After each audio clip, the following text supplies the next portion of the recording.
I won $80 million in the lottery, and I told absolutely no one. Not because I was greedy, not because I wanted to keep it all to myself, but because I needed to know the truth about the people who called themselves my family. So I ran a test, a simple test. I called each of them my sister, my brothers, my aunts, and I asked for help. Just $600. Rent was short, I said. I'd pay them back next week. Every single one of them said no. We're struggling right now. The kids need new shoes. Maybe ask someone else. $600. 2 weeks later, I opened Facebook.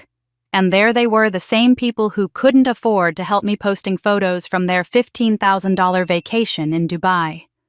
Champagne. 5-star hotels. Designer shopping bags. That's when I realized they didn't lack money. They lacked love. For me. But here's what they didn't know. While they were celebrating in Dubai, I was setting up something they would never see coming. Something that would expose exactly who they really were. Something that would force them to reveal their darkest secrets. Because you see, this story isn't just about a lottery ticket. It's about a childhood accident that nearly killed me. It's about a sister who tried to murder me twice, once when I was 8 years old, and once when I was 36.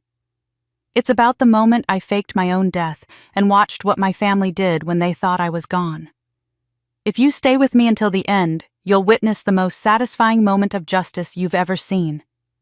Because the family that tried to bury me, they forgot one important detail.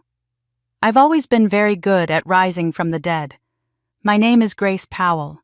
I'm 36 years old, and until recently I worked 2 jobs just to make ends meet, retail during the day, waitressing at night. But before I tell you about the lottery ticket that changed everything, before I explain how I faked my own death and brought my sister to justice, you need to understand where this all began. Because the woman I became wasn't shaped by $80 million. She was shaped by a childhood where love was always conditional, and I was never quite enough to earn it. I grew up in a house that looked perfect from the outside. Middle-class neighborhood, 2-story colonial with a white picket fence, American flags on the 4th of July. My father worked in insurance. My mother stayed home with us kids. We had family dinners every Sunday. From the street, we were the picture of normalcy. But inside those walls, I learned very early that not all neglect leaves bruises you can see. I was the middle child of 5. Jennifer was the oldest, 8 years ahead of me, beautiful and confident in ways I never understood. Then came Robert and Marcus, the golden boys who could do no wrong. I arrived next, and finally Sarah, the baby everyone doted on. By the time I was 6 years old, I had already learned my role in this family. I was the helper, the responsible one, the child who didn't need attention because I was so mature for my age. I remember being 7 years old, standing on a step stool at the kitchen sink washing dishes, while my mother watched television in the next room. My hands were red and pruned from the hot water, my arms aching, but I didn't complain. Jennifer was at a friend's house. The boys were playing video games. Sarah was being rocked to sleep by our father. And I was cleaning up after dinner just like I did every night. When I finished and went to show my mother the clean kitchen, hoping for a smile or a thank you, she barely looked up from her show. "Good girl, Grace," she said absently. "Now go check if Sarah needs a diaper change." That was my childhood in a nutshell. Good girl, Grace. Now do this other thing. The strange part was everyone thought I was lucky. Teachers praised me for being so responsible. Neighbors commented on what a little helper I was. My parents accepted compliments about how mature and independent I was, as if it were something to be proud of, rather than something they'd forced on me out of convenience. They had taken a child and turned her into unpaid labor, and somehow I was supposed to be grateful for the opportunity. I cooked breakfast for my siblings before school starting at age 9. I packed lunches, including my own. I did laundry sorted by colors the way my mother had shown me once, and expected me to remember forever. I helped Sarah with her homework while Robert and Marcus played sports. I babysat every weekend so my parents could have date nights while Jennifer was allowed to go out with friends. And the worst part, they truly believed they were good parents. They told people they were teaching me responsibility, giving me skills I'd need as an adult. What they were really teaching me was that my needs didn't matter, that asking for help was selfish, that my worth was measured entirely by what I could do for others. The few times I tried to push back, the response was always the same. When I was 11 and asked if I could join the school play instead of babysitting on Thursday nights, my mother looked at me with such disappointment. "Grace, you know how much we rely on you. Your father and I have sacrificed so much to give you all a good life. Is it really too much to ask for a little help in return?" The guilt was crushing. I never asked again. When I was 13 and wanted to try out for the soccer team, my father shook his head sadly. "Someone needs to be home when Sarah gets off the bus, Grace. You're the only one we can trust with that responsibility. Don't you want to help your family?" It wasn't presented as a choice.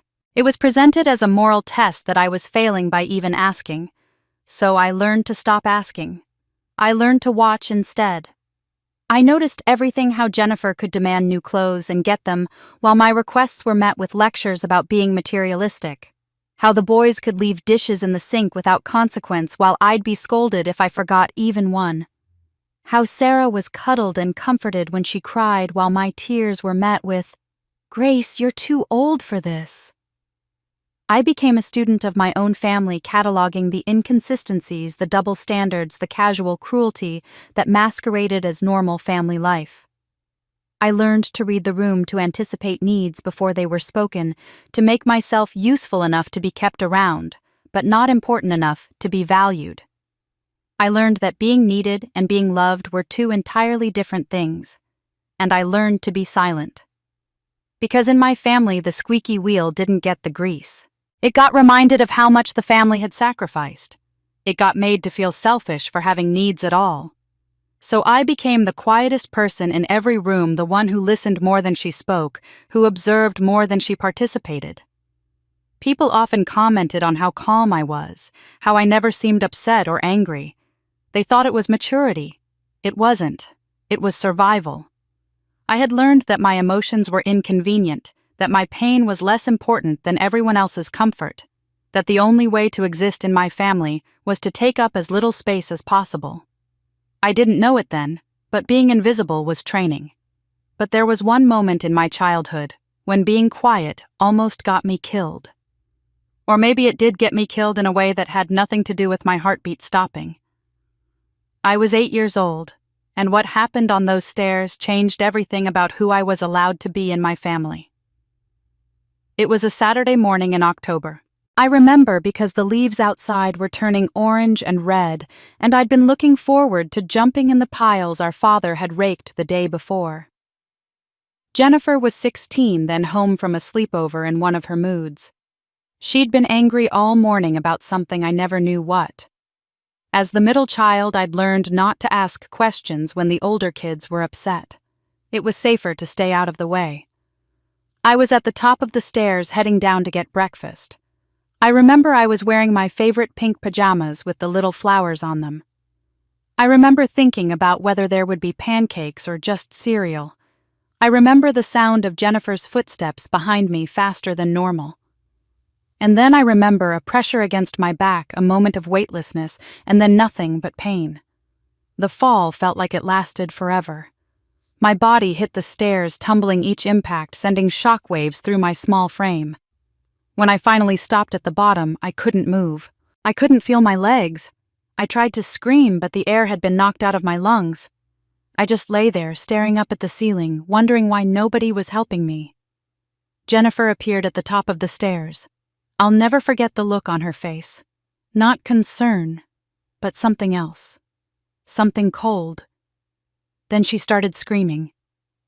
"Mom! Dad, Grace fell!" Grace fell down the stairs.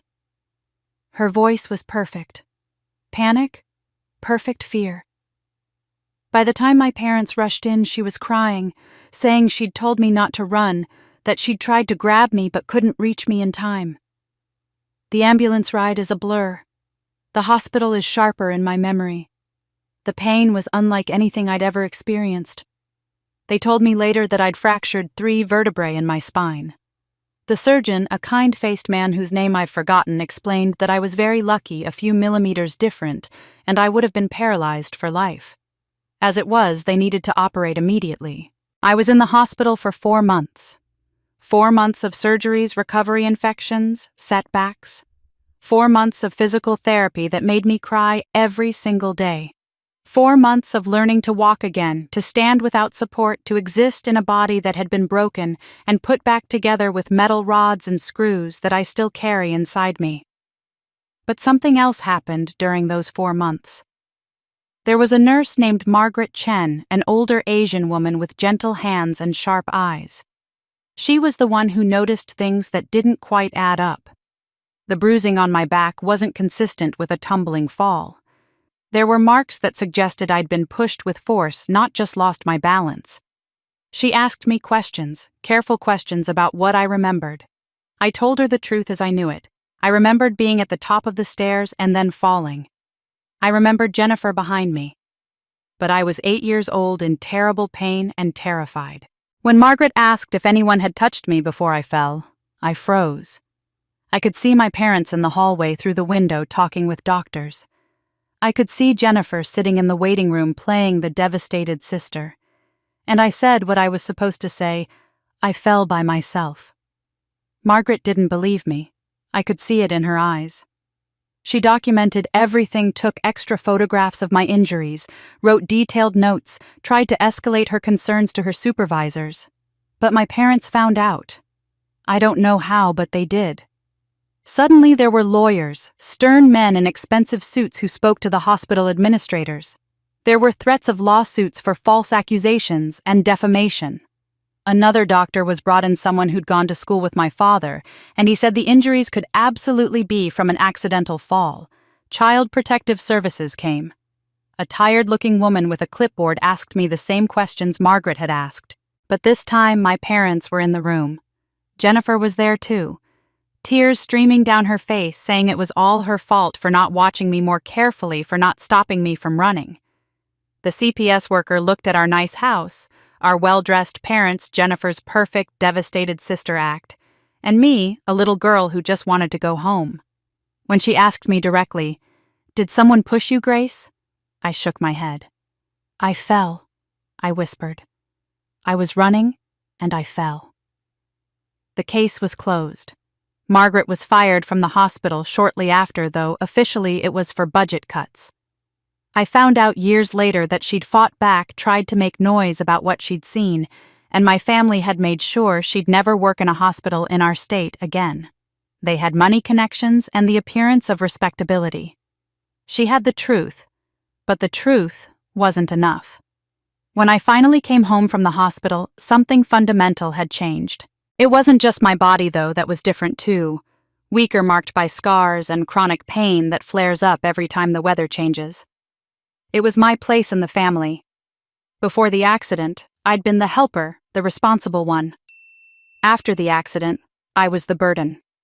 The one who'd caused trouble. The one who'd cost them money in hospital bills and lawyer fees. The one who'd brought CPS into their perfect home. Nobody said it directly, of course. That wasn't how my family operated. But it was there in every interaction. When I struggled to carry laundry baskets because my back hurt, I was reminded that I needed to be more careful, more aware of my limitations. When I couldn't do all the chores I used to do, there were sighs and comments about how hard this was on everyone. When I needed follow-up doctor appointments, there were pointed conversations about the cost, about sacrifice, about how the family was pulling together to take care of me. The message was clear. I owed them. I owed them for the medical bills. I owed them for the stress. I owed them for not pressing charges against Jennifer, though nobody ever said what charges there might have been. I owed them for choosing to believe me when I said I fell, even though I'm not sure anyone actually believed it. I became the family debt, and I would be paying it off for the rest of my childhood and beyond. Some families don't forgive. They assign roles. I left home the day after I graduated high school. I was 18 years old, and I'd been saving every dollar I could from part-time work since I was 15. I had exactly $3,200 in a bank account my parents didn't know about, and a studio apartment lined up across town that cost $500 a month. I didn't tell anyone I was leaving until the morning I walked out the door with 2 suitcases and everything I owned. My mother was surprised, almost offended. "You're just going to leave, just like that after everything we've done for you." There it was again, that phrase that had haunted my entire childhood. Everything we've done for you. As if raising me had been some extraordinary act of charity rather than the basic obligation of parenthood. I didn't argue. I just said I'd found a job with better hours and needed to be closer to work. It was easier than the truth. The truth was, I couldn't breathe in that house anymore. Every room held memories of being invisible, being used, being reminded that I was the one who owed something rather than the one who was owed basic love and respect. My back ached every morning when I woke up in my childhood bed, whether from the old injury or the weight of expectation. I could never tell. I needed to find out who I was when I wasn't defined by what I could do for other people. Those first years on my own were hard in ways I hadn't anticipated. I worked at a department store during the day, folding clothes and dealing with difficult customers who treated retail workers like we were barely human. At night, I waitressed at a chain restaurant carrying heavy trays that made my back scream, smiling through the pain because tips depended on appearing cheerful. I came home at midnight exhausted to an apartment so small I could touch both walls if I stood in the middle and stretched out my arms. But it was mine. Nobody could tell me I owed them for the roof over my head. I thought about college sometimes. I'd been a decent student in high school when I'd had time to study between all the household responsibilities. But college required time and money I didn't have. Every dollar I made went to rent, food, utilities, and the slow accumulation of savings that I guarded like treasure. I told myself maybe someday when I'd built up enough of a cushion. Someday never came. What did come were the phone calls from my family, not to check on me, not to ask how I was doing in my new life. They called when they needed something. Jennifer needed someone to watch her kids for a weekend while she and her husband went to a wedding. Could I do it? Marcus needed money for a car down payment, just $2,000 he'd pay me back as soon as he got his tax refund. Sarah was moving and needed help packing and loading the truck. Robert's wife was sick and someone needed to bring them meals for a week. And I said yes. Every single time I said yes. I don't know why exactly. Maybe it was habit. 18 years of being the helper don't disappear overnight. Maybe it was hope, some pathetic part of me that still believed if I was useful enough, they'd eventually see me as valuable. Maybe it was fear that if I said no, I'd lose them completely. And despite everything, the thought of having no family at all terrified me. So I rearranged my work schedule to babysit Jennifer's children for 3 months straight. Not a weekend, it turned out, but 3 whole months while she dealt with some crisis she never fully explained. I took extra shifts to cover the hours I missed, worked myself to exhaustion, and when it was finally over, Jennifer picked up her kids and said, "Thanks, Grace. You're a lifesaver." No offer to pay me. No acknowledgement of the sacrifice. Just thanks as casual as if I'd held a door open for her. Marcus never paid back the $2,000. When I finally mentioned it 6 months later, carefully apologetically, he looked confused. "Oh yeah, I totally forgot about that. I'm kind of tight right now, maybe next month." Next month never came. Eventually I stopped asking.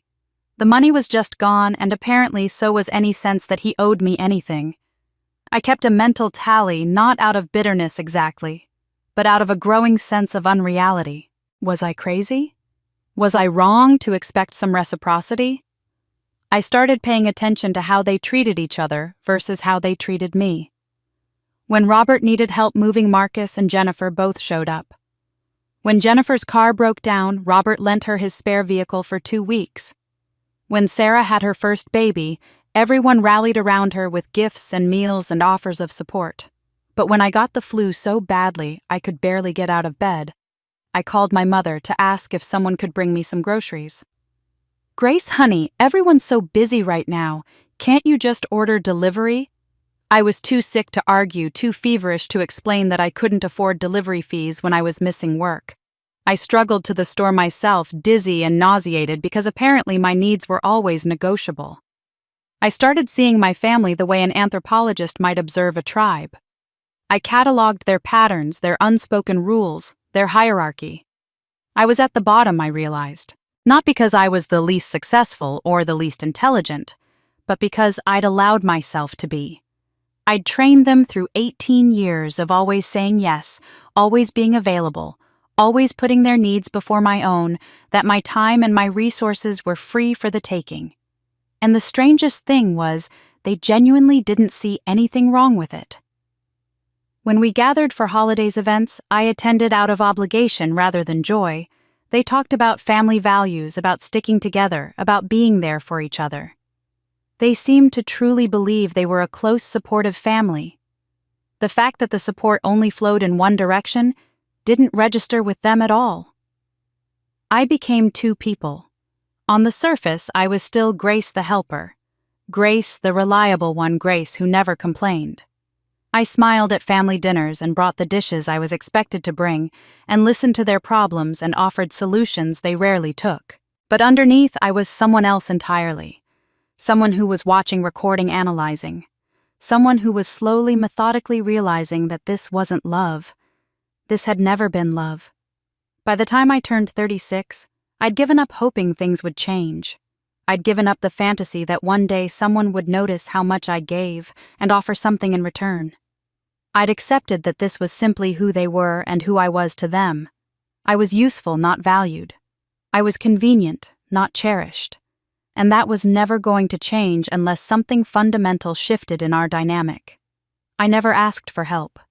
That's why they didn't see it coming. I'd been buying lottery tickets for about 3 years. Not religiously, not with any real hope, but the way some people buy a coffee on their way to work, a small ritual, a brief moment of what if, before reality set back in. Every Tuesday and Friday I'd stop at the convenience store between my apartment and the department store where I worked, and I'd spend $5 on quick picks. I never checked the numbers right away. I'd stuff the tickets in my wallet and forget about them until the next week, when I'd pull them out, confirm they were worthless, and throw them away.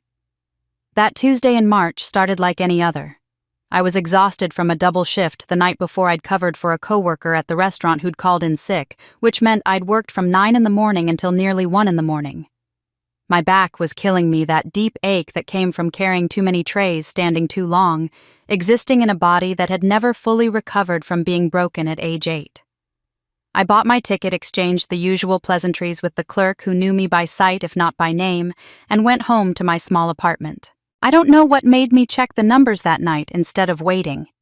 Maybe I was too tired to sleep, too wired from exhaustion to settle down.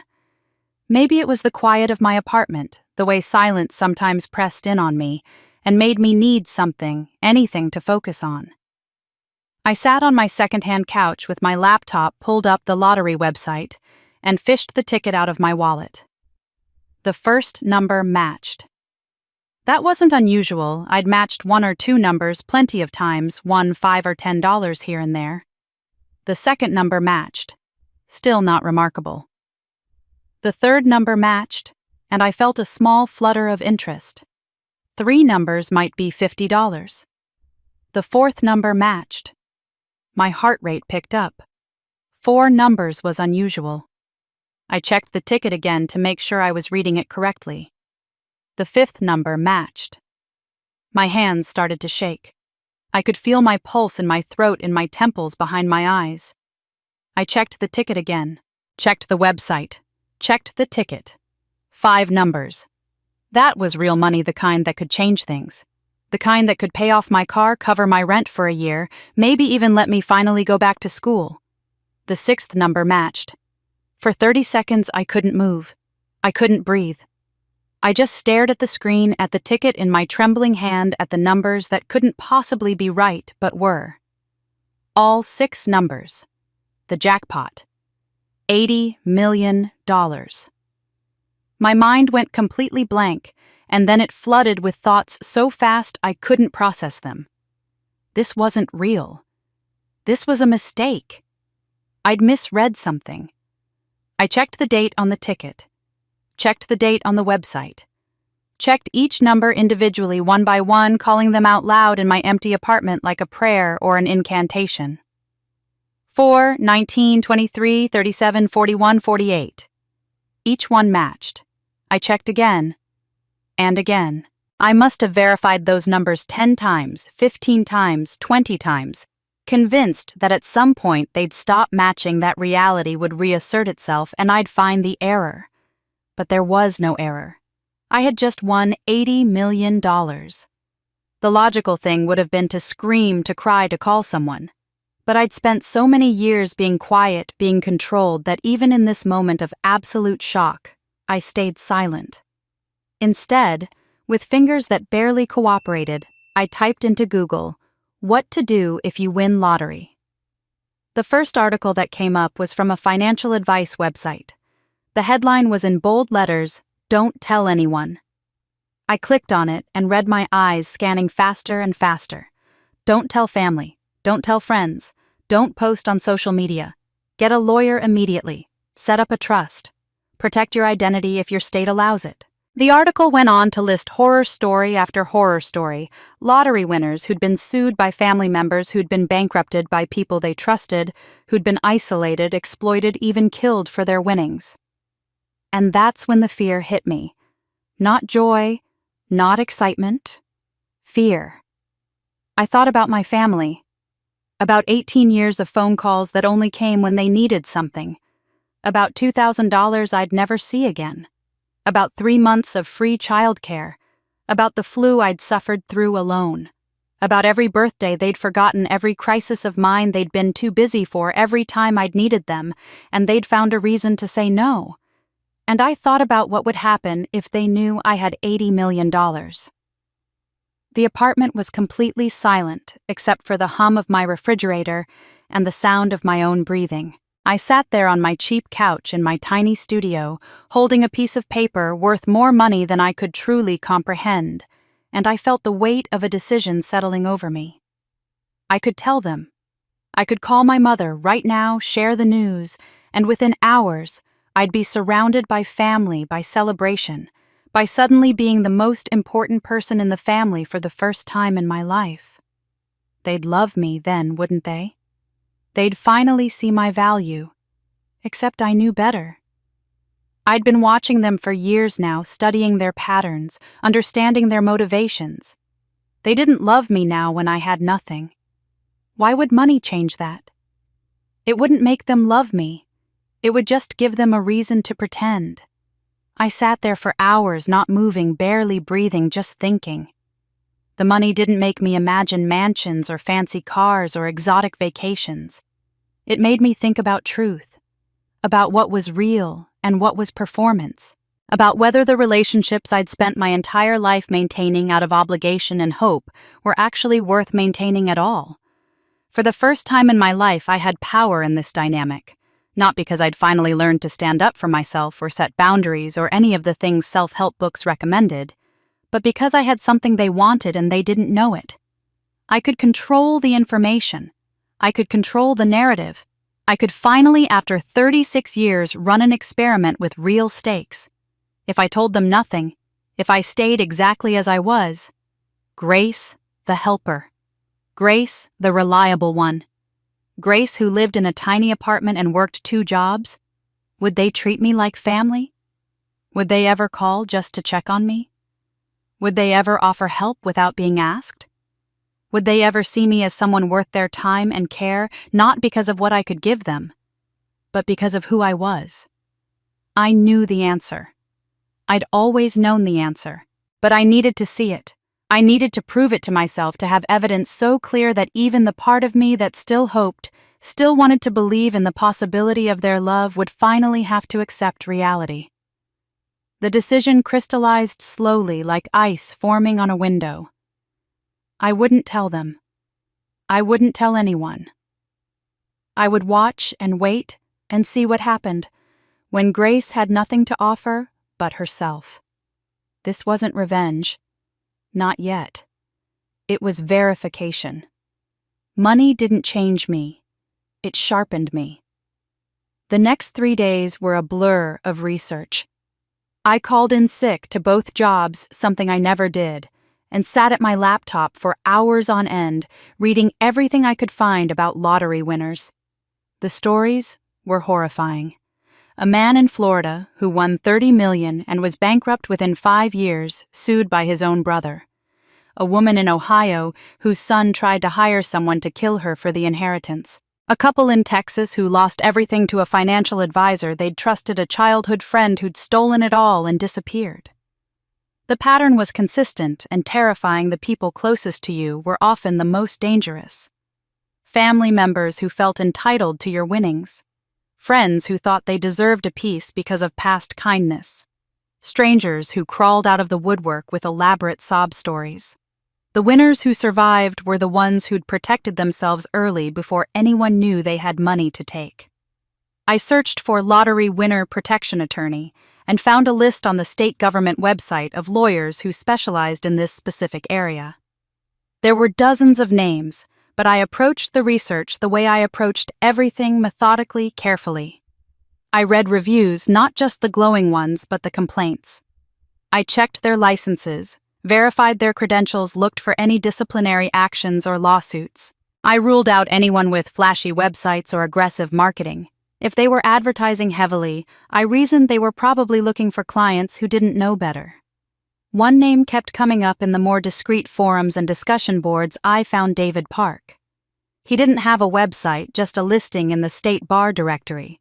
His credentials were impressive: 15 years as a lottery and estate attorney, but before that, 10 years as a criminal investigator.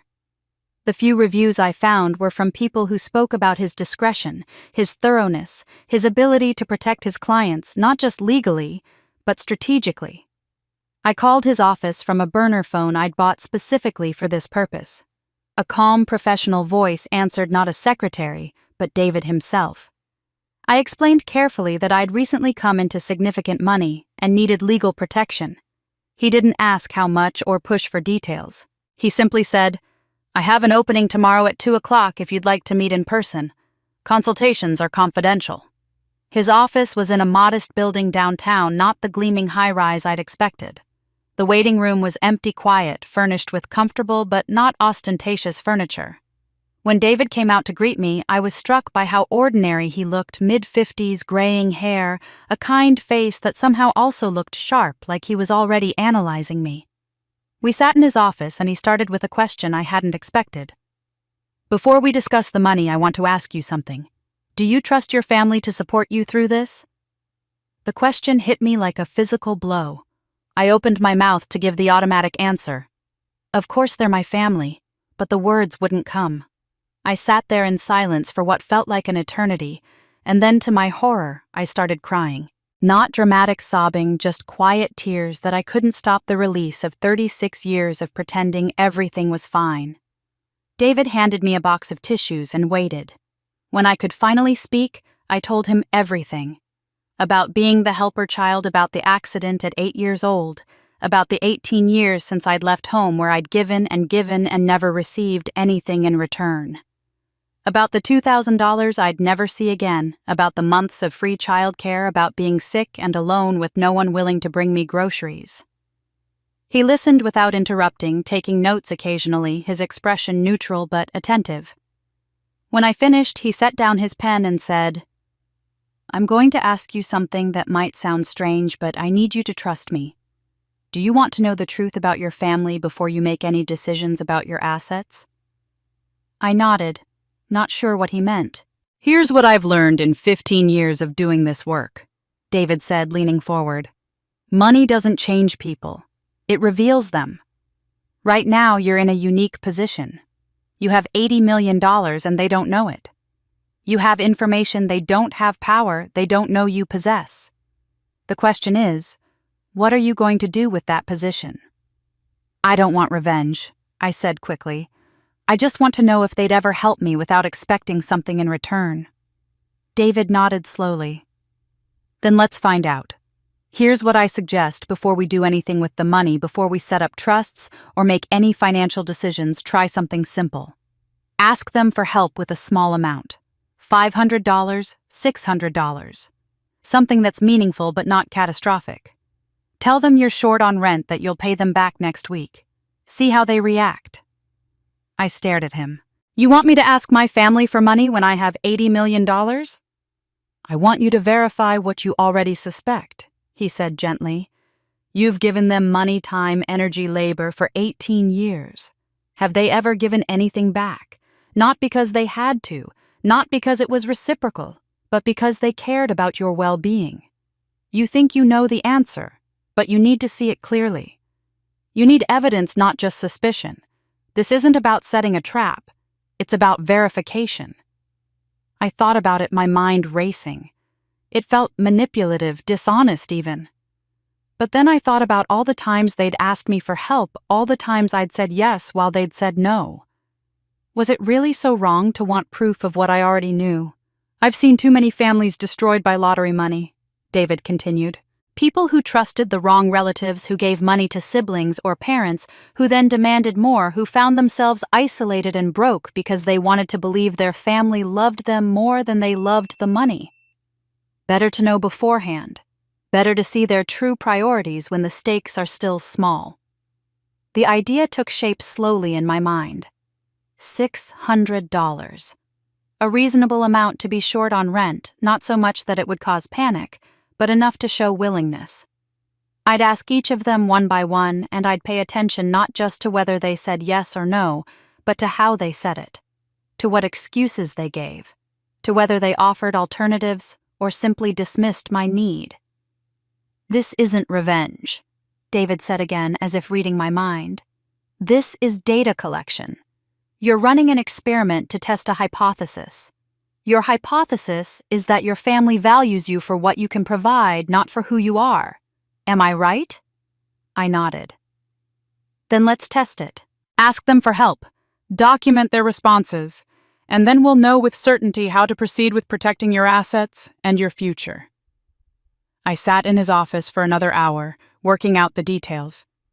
How to phrase the request, who to call, how to keep them from comparing notes so each response would be genuine.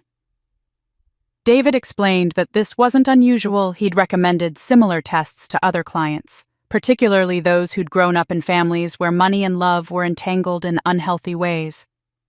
When I finally left his office, I felt something I hadn't felt in years: clarity. This wasn't about punishing them or proving them wrong. It was about understanding reality, about removing the fog of obligation and hope, and seeing what was actually there. I wasn't testing their money. I was testing their hearts. I spent the next 2 days preparing. David had been clear: if I wanted accurate data, I needed to control the variables. That meant calling everyone on the same day, close enough together that they wouldn't have time to compare notes using the exact same script, so any variation in response would be about them, not about differences in how I asked. I made a list of the 7 people closest to me in my family. Jennifer, my older sister, 42 now, with 2 teenagers and a comfortable life in the suburbs. Robert, my oldest brother at 45, a middle manager at a tech company who was always talking about his investment portfolio. Marcus, 33, who still owed me $2,000 from 4 years ago. Sarah, my younger sister at 30, newly married with a baby on the way. My mother, who at 68 still worked part-time at a boutique she loved. Aunt Linda, my mother's sister, who'd always seemed warm at family gatherings. And my cousin Tom, 40, who I'd grown up with, and who'd always treated me kindly. 7 people. 7 chances for someone to show they cared. I chose a Thursday morning for the calls. Thursday seemed neutral, not the stress of Monday, not the relaxation of Friday. I'd start at 9 o'clock and call every 15 minutes. That would give me enough time to have the conversation, take notes, and compose myself before the next call, but not so much time that word could spread. I wrote out my script and practiced it until it sounded natural, unrehearsed. "Hey, it's Grace. I'm really sorry to bother you, but I'm in a bit of a tight spot. I'm short on rent this month, about $600, and I was wondering if you could help me out. I get paid next Friday, so I could pay you back then." Simple, specific, with a clear timeline for repayment. Nothing dramatic, nothing that would set off alarm bells. At 8:55, I sat at my kitchen table with my phone, a notebook, and a pen. My hands were shaking slightly. I told myself this was just information gathering, just data, but some part of me was still hoping, still wanting to be wrong about them. At 9 o'clock exactly, I called Jennifer. She answered on the third ring, her voice distracted. Grace. What's up? I'm kind of in the middle of something. I delivered my script, keeping my voice humble, even apologetic. There was a pause on the other end, and I could almost hear her calculating. $600, Grace. You know things are really tight for us right now. Brian's car just needed a new transmission, and Emma's orthodontist bills are killing us. I'm really sorry, but we just can't spare that kind of money right now. I understand, I said softly. No problem. I'll figure something out. Have you asked Mom? Jennifer said. Or maybe Marcus? I said I'd try them and ended the call. I wrote in my notebook, Jennifer. Immediate no. Mentioned car repair and orthodontist. Suggested asking others. No offer of partial help or alternatives. Call duration 2 minutes 40 seconds. At 9:15, I called Robert. He was at work but took the call. His response was almost identical in structure to Jennifer's, just different details. Grace, I wish I could help, but we just put a down payment on a new house. We're stretched thin. Maybe try asking Jennifer. She's usually good with money stuff. I noted Robert. Immediate no. House down payment. Redirected to Jennifer. No hesitation or consideration. Call duration 2 minutes 10 seconds. 9:30 was Marcus. The irony wasn't lost on me, asking for money from the brother who'd never repaid what he owed. His excuse was student loans and credit card debt. You know how it is, Grace. I'm barely keeping my head above water. I didn't remind him about the $2,000. I just thanked him and hung up. Sarah at 9:45 sounded genuinely sympathetic. Oh, Grace, that's awful. I'm so sorry, but with the baby coming, we're saving every penny for the nursery and medical bills. Have you thought about asking your landlord for an extension? At least she offered an alternative solution, even if it wasn't helpful. I noted that difference. My mother at 10 o'clock was perhaps the most painful. Gracie, honey, I'm working part-time now. I don't have that kind of money just sitting around. You've always been so good at managing. I'm sure you'll work something out. You always do. The assumption that I'd work it out, because I always had, because I was Grace, the reliable one, who never really needed help. Aunt Linda at 10:15 said she'd love to help, but she was planning a cruise next month and couldn't touch her vacation savings. You understand, right? I've been looking forward to this for so long. By the time I called Tom at 10:30, I already knew what would happen. Sure enough, he explained that he'd just bought a boat and his account was depleted. Bad timing, cuz. Any other month, maybe. I sat at my kitchen table looking at my notes. 7 calls. 7 rejections. The excuses varied. Car repairs, house down payments, student loans, baby expenses, vacation savings, boat purchases. But the underlying message was identical. They couldn't help. They were all struggling, all stretched thin, all facing their own financial pressures. What struck me wasn't the anger or hurt I'd expected to feel. It was the recognition. I'd heard all this before, just from different angles. When I'd asked to join the school play as a child, we're all making sacrifices, Grace. When I'd wanted to try out for soccer, everyone has responsibilities, not just you. The words changed, but the meaning stayed the same. Their needs were legitimate and mine were negotiable. Not one of them had said, "Let me check my bank account." Not one had offered $50 or $100 or any amount. Not one had asked detailed questions about my situation or offered to help me problem solve. They'd all assumed I'd figure it out because I always did, because Grace was capable and independent and didn't really need anyone. I looked at my notebook at the neat columns of data I'd collected. Names, excuses, tone, duration. Documented evidence of what I'd known but had never wanted to admit. Their excuses sounded familiar. I sat at my kitchen table for a long time after that last call, staring at the notes I'd taken. The page was filled with my handwriting, neat columns documenting each conversation.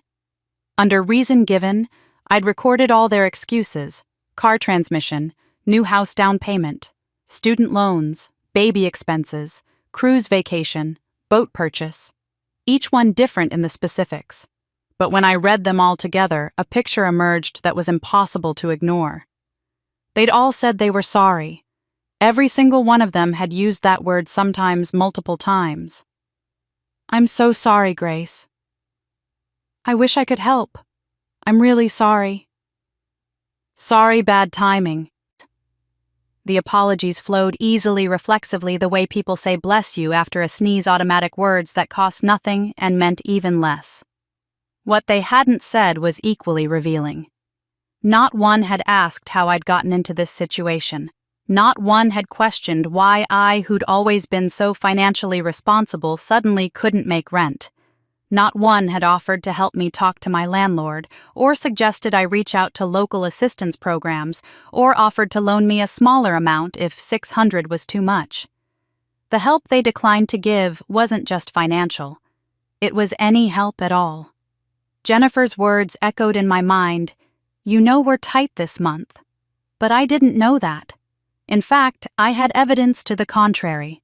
Just last month, she'd posted photos of her family's weekend at an indoor water park resort. Rooms at those places started at $200 a night. But apparently a transmission repair had wiped out any ability to help her sister with rent. Marcus, who owed me $2,000 he'd never mentioned repaying, had cited credit card debt and student loans.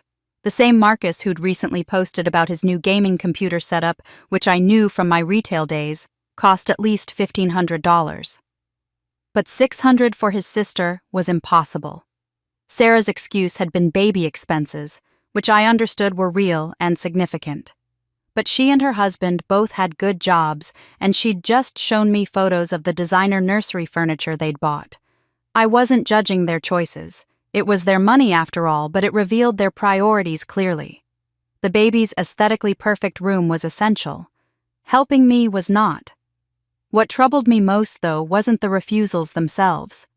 It was something else I'd noticed in several of the conversations, a theme that emerged so naturally, they probably didn't even realize they were doing it.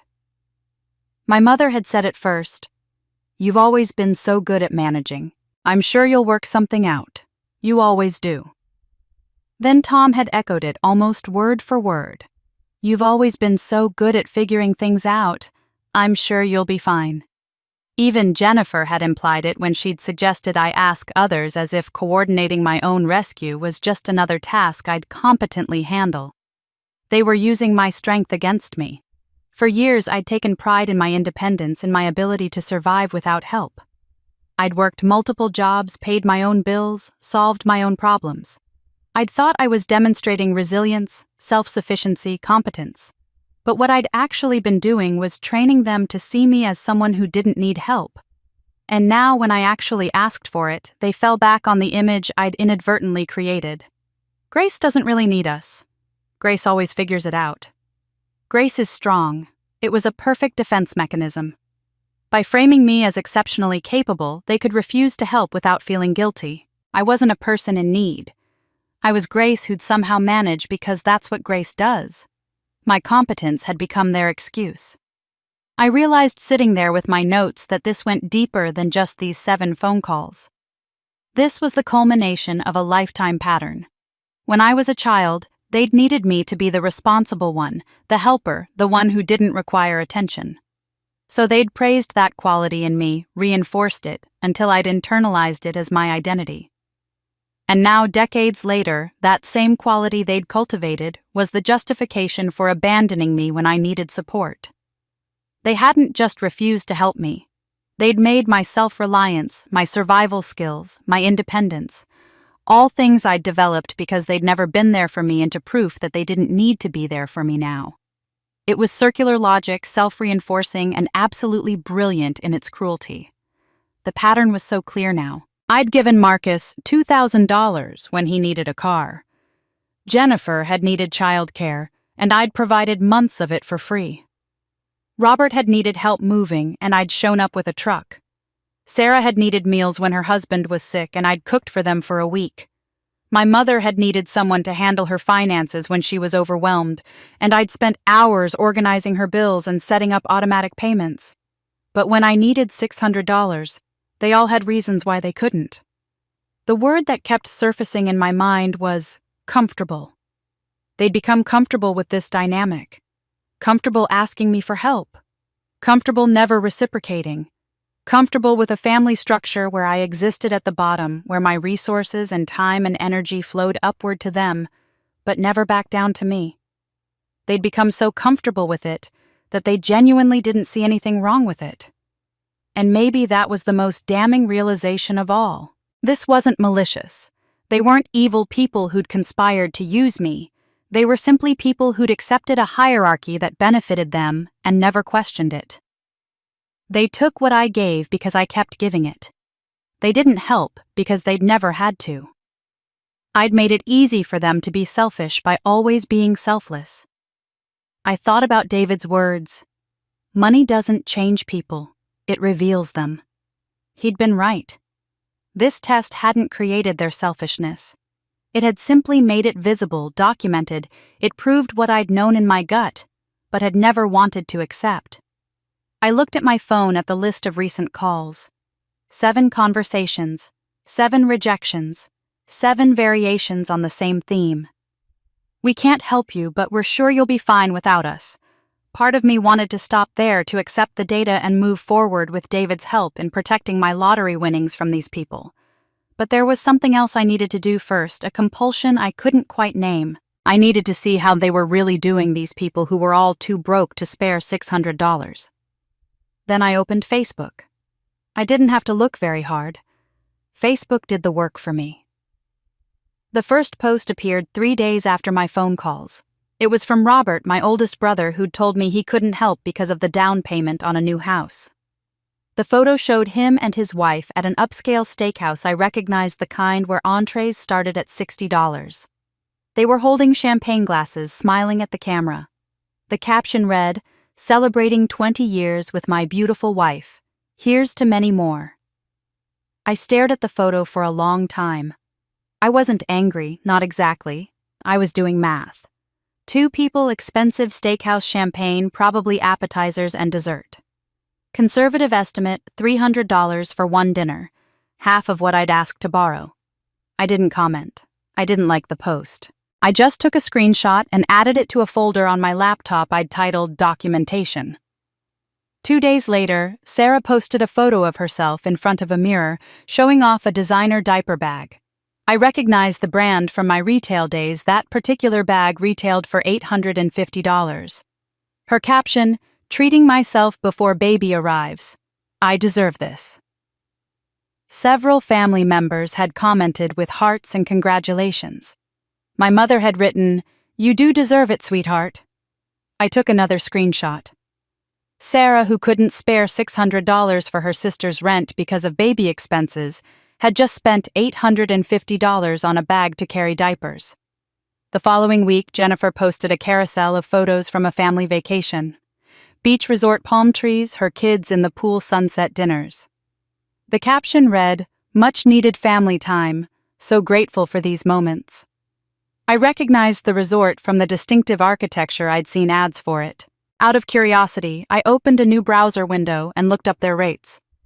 $800 per night, 3-night minimum. Jennifer had stayed for 4 nights based on the photo timestamps. That was $3,200, not counting food activities or travel. Jennifer, who was tight this month because of a car transmission and orthodontist bills, had just spent over $3,000 on a beach vacation. I didn't feel the hot rush of anger I'd expected. Instead, I felt something colder, more analytical. I was collecting data, and the data was remarkably consistent. I began checking Facebook daily, not obsessively, just as part of my morning routine with coffee. The evidence accumulated steadily. Marcus posted photos of his new home theater system, massive screens, surround sound speakers, gaming console, the works. I'd worked in electronics retail long enough to price that setup. Conservative estimate, $5,000. Marcus, who owed me $2,000 from 4 years ago and couldn't help with $600 now because of credit card debt, had just dropped $5,000 on entertainment equipment. Aunt Linda checked in at a luxury spa 2 hours north of the city. I looked it up. Weekend packages started at $1,200. Linda, who couldn't touch her vacation savings because she was planning a cruise, had apparently found room in her budget for a spa weekend that cost twice what I'd asked for.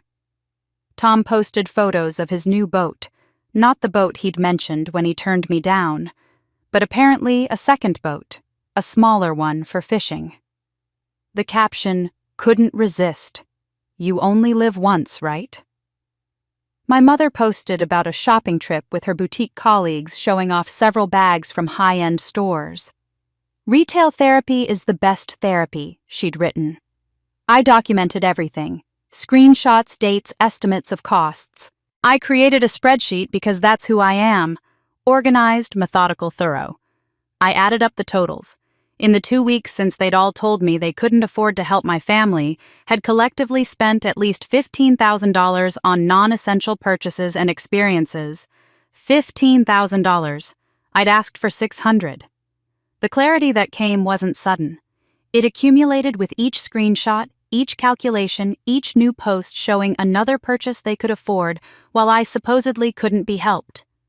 This wasn't about them having hard months or unexpected expenses. This was about choice.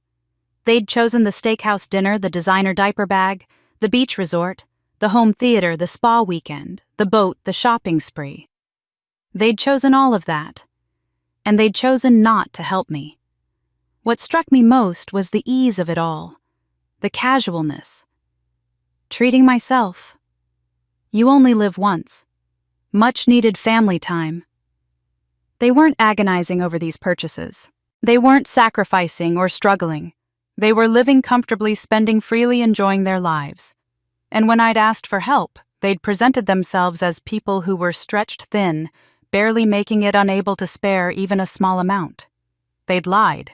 Not explicitly, they probably even believed their own excuses in the moment.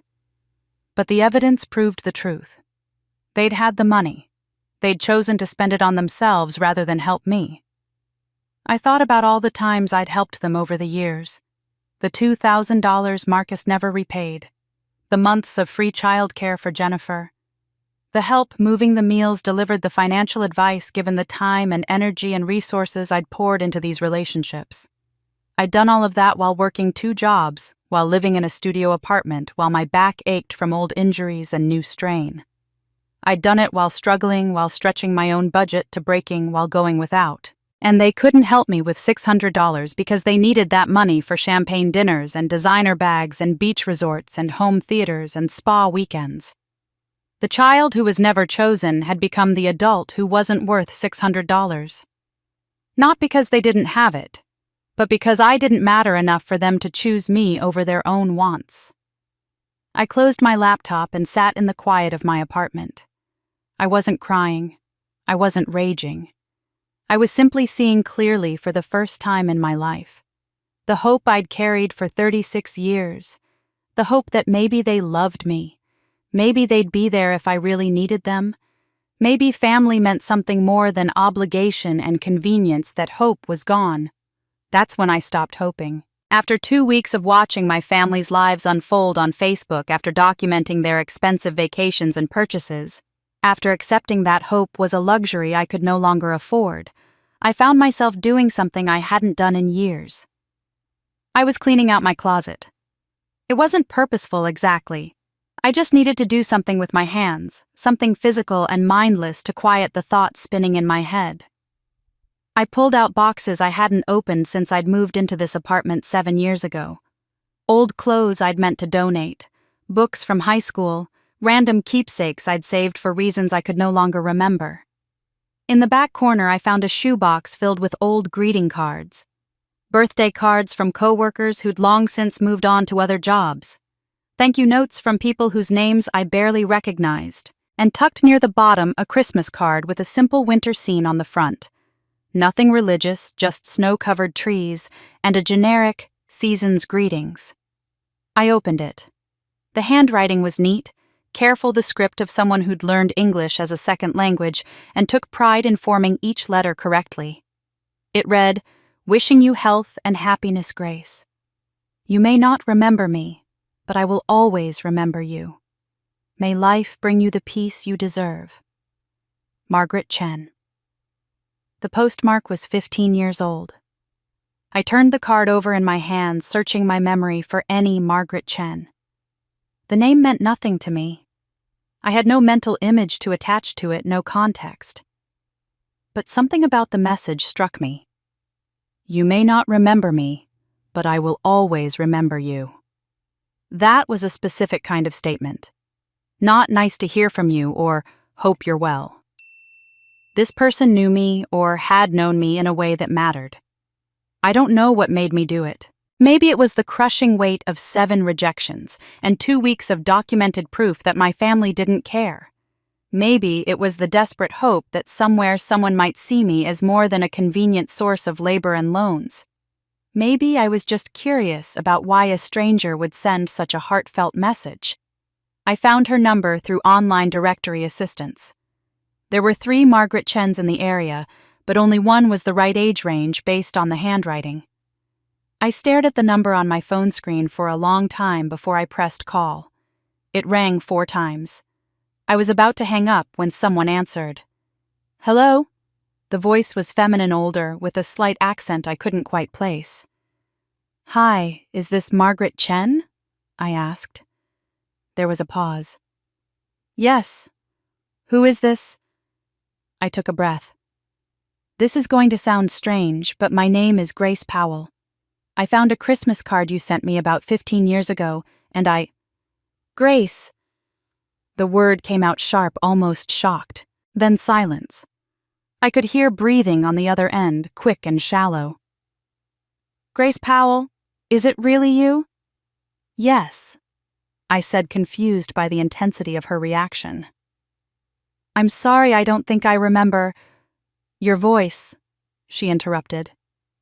"You sound— Of course you sound different. You were 8 years old." Another pause. "You're Grace Powell. You had an accident. The stairs." My heart started pounding. "How do you know about that?" "I was your nurse," she said quietly. "After the surgery. I took care of you for 4 months. The hospital, the endless months of pain and recovery. I had vague memories of nurses' kind faces that blurred together in my morphine-hazed recollection. But I couldn't pull out a specific person named Margaret. "I'm sorry," I said. "I don't really remember much from that time."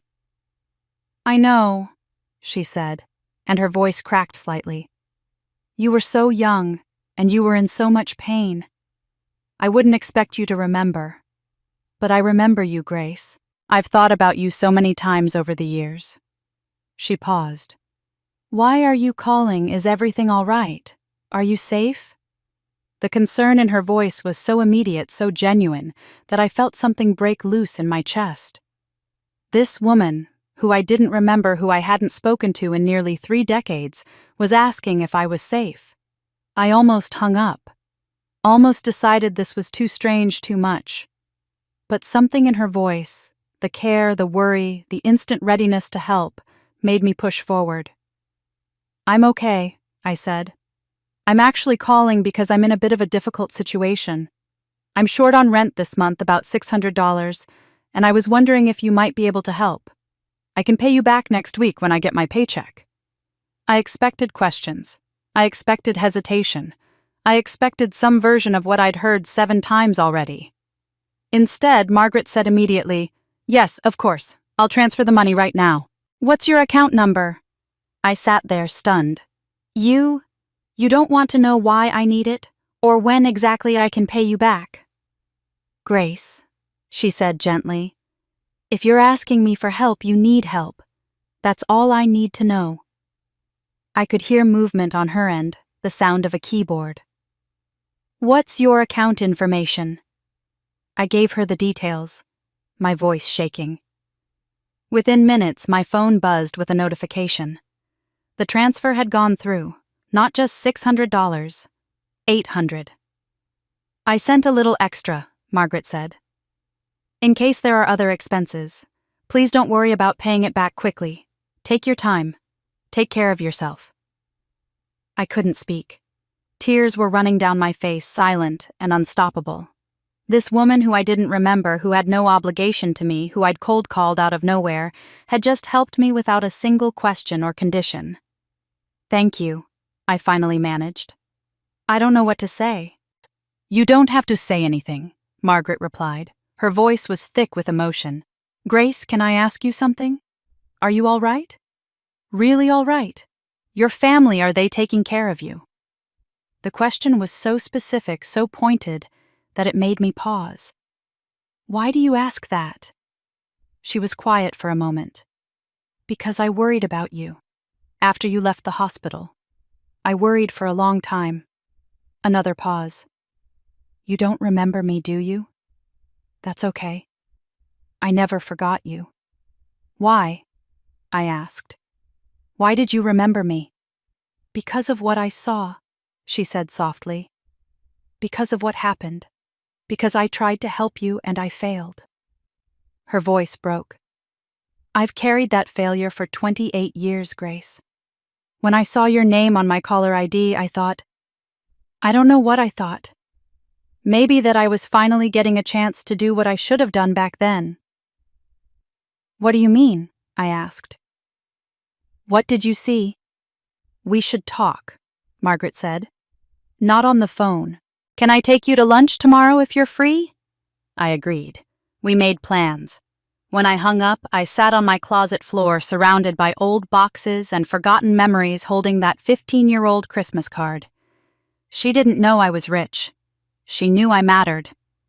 The next day, I went to Margaret's house. I'd insisted on meeting her in person to return the money plus extra as a thank you. I'd withdrawn $1,000 in cash. The money felt more real, more meaningful than a digital transfer. I wanted her to understand how much her help had meant. She lived in a modest ranch-style home in a quiet neighborhood, the kind of place where people knew their neighbors and kept their lawns neat. When she opened the door, I got my first clear look at her. She was in her early 60s, Chinese-American, with kind eyes behind wire-rimmed glasses and silver threading through her dark hair. She was shorter than me, maybe 5'2", but there was a steadiness about her that made her presence feel larger. Grace, she said softly, and just stood there looking at me. Not in a creepy way, but like she was seeing someone she'd thought about for a very long time. Come in, please. Her home was warm and welcoming, filled with plants and photographs. She offered me tea, and we sat in her living room. I tried to hand her the envelope with the money, but she waved it away. Later, she said. First, I need to ask you something. She leaned forward slightly. You have a small scar behind your right ear, don't you? I felt my hand instinctively move to touch the spot she'd mentioned. There was a scar there, a tiny one I barely thought about. Yes. How did you know that? Because I was there when they put in the central line, Margaret said. You were 8 years old and you'd just come out of a 4-hour spinal surgery. I was the nurse who monitored you for the first 72 hours post-op.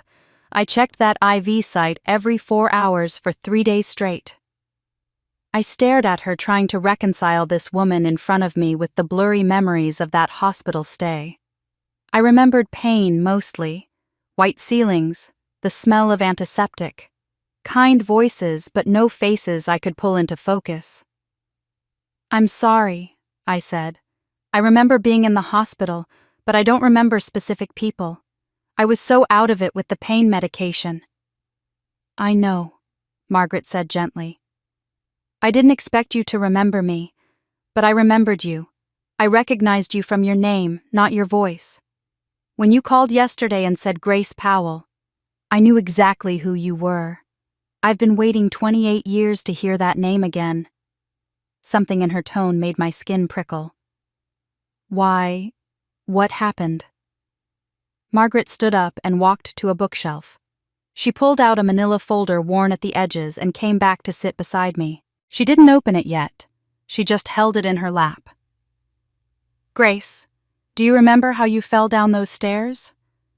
The question was so direct, so specific that I felt my throat tighten. I remember being at the top. I remember falling. Everyone said I was running and tripped. That's what your family said, Margaret agreed. But that's not what the evidence showed. She opened the folder. Inside were medical photographs, nursing notes in careful handwriting, and official-looking forms with hospital letterhead. These are photos of your injuries from the day you came in. Look at the bruising pattern on your back. She showed me a photograph of a child's back. My back, I realized, with a jolt, covered in purple and black bruises. Margaret pointed to a specific area. This bruising here between your shoulder blades, that's not consistent with a tumbling fall. When someone falls downstairs, they hit multiple surfaces at different angles. You get bruising that's scattered irregular. She traced the pattern in the photo. This is concentrated force from a single direction. This is what happens when someone is pushed hard enough to send them flying forward. I couldn't speak. I just stared at the photo, at the evidence of violence on my 8-year-old body. I noticed it immediately, Margaret continued. I documented it. I took extra photos. I wrote detailed notes. She showed me pages of her handwriting, clinical observations mixed with personal concerns. I reported it to my supervisor. I said I believed this was not an accidental fall, that we needed to contact Child Protective Services. What happened? I whispered. Your parents found out somehow that I'd raised concerns. Within 24 hours, they had lawyers at the hospital. Expensive lawyers who threatened to sue the hospital for defamation, for false accusations that could destroy their reputation. They found another doctor, someone who'd gone to school with your father, who said the bruising could absolutely be from an accidental fall if the child had hit the railing in a particular way. Margaret's hands were shaking slightly as she turned the pages. CPS came to investigate. I told them everything I'd observed, but your family was very convincing. Well-dressed, educated, clearly devastated by what had happened to their daughter. Your older sister was there crying, saying it was her fault for not watching you more carefully, for not stopping you from running. She looked at me. And you, Grace.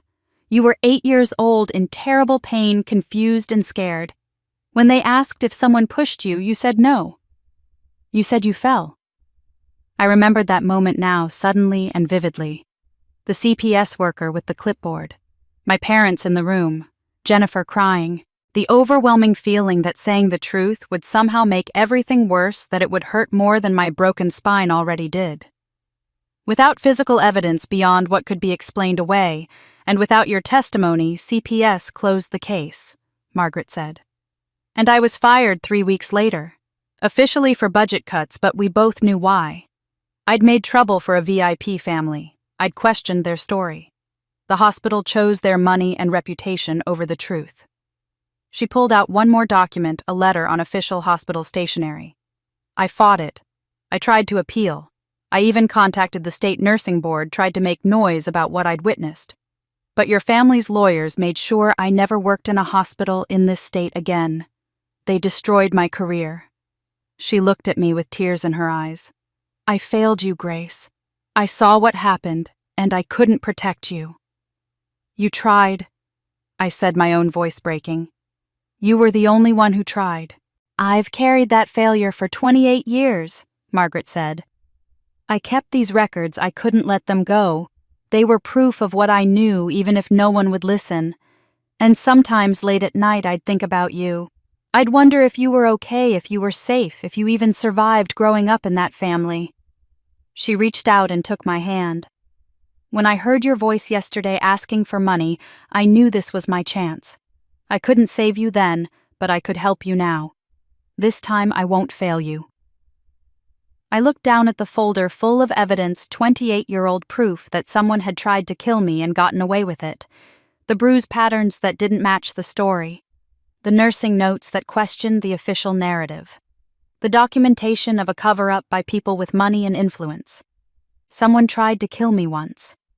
And they got away with it. 3 weeks after Margaret showed me the evidence of what really happened when I was 8 years old, my phone rang with a number I recognized immediately. Jennifer. My older sister, who couldn't spare $600, but could afford a $3,200 beach vacation. I almost didn't answer. But curiosity won out. I wanted to know why she was calling. In the 18 years since I'd left home, Jennifer had never called me just to chat. She called when she needed something, and even then, not always herself. Sometimes she'd have Mom call on her behalf. "Grace, hi." Her voice was bright, almost aggressively cheerful. "How are you? I feel like we haven't talked in forever." We'd talked 3 weeks ago when she'd turned down my request for rent money, but I didn't mention that. "I'm fine," I said neutrally. "What's up?" "Well, I was thinking," Jennifer said, and I could hear the careful construction in her tone. "We should have a family gathering this weekend.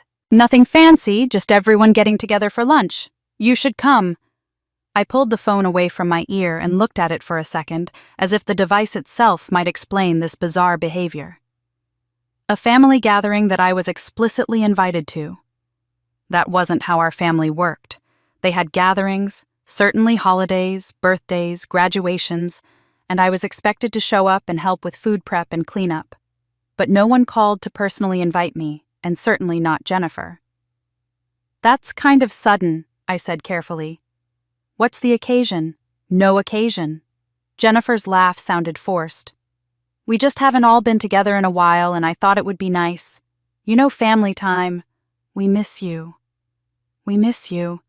The words were so unexpected, so contrary to every pattern of the last 18 years that I actually felt a laugh bubble up in my throat. I swallowed it. "Sure," I said. "I can probably make it. Where and when?" She gave me the details Sunday at Mom's house 1 o'clock, and then she said almost too casually, "Oh, by the way, how are you doing? Everything okay with you? I heard you changed your phone number or something." I definitely had not changed my phone number.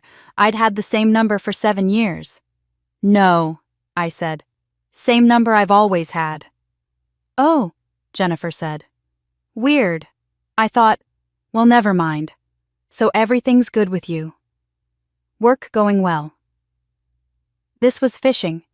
This was Jennifer trying to extract information without asking directly.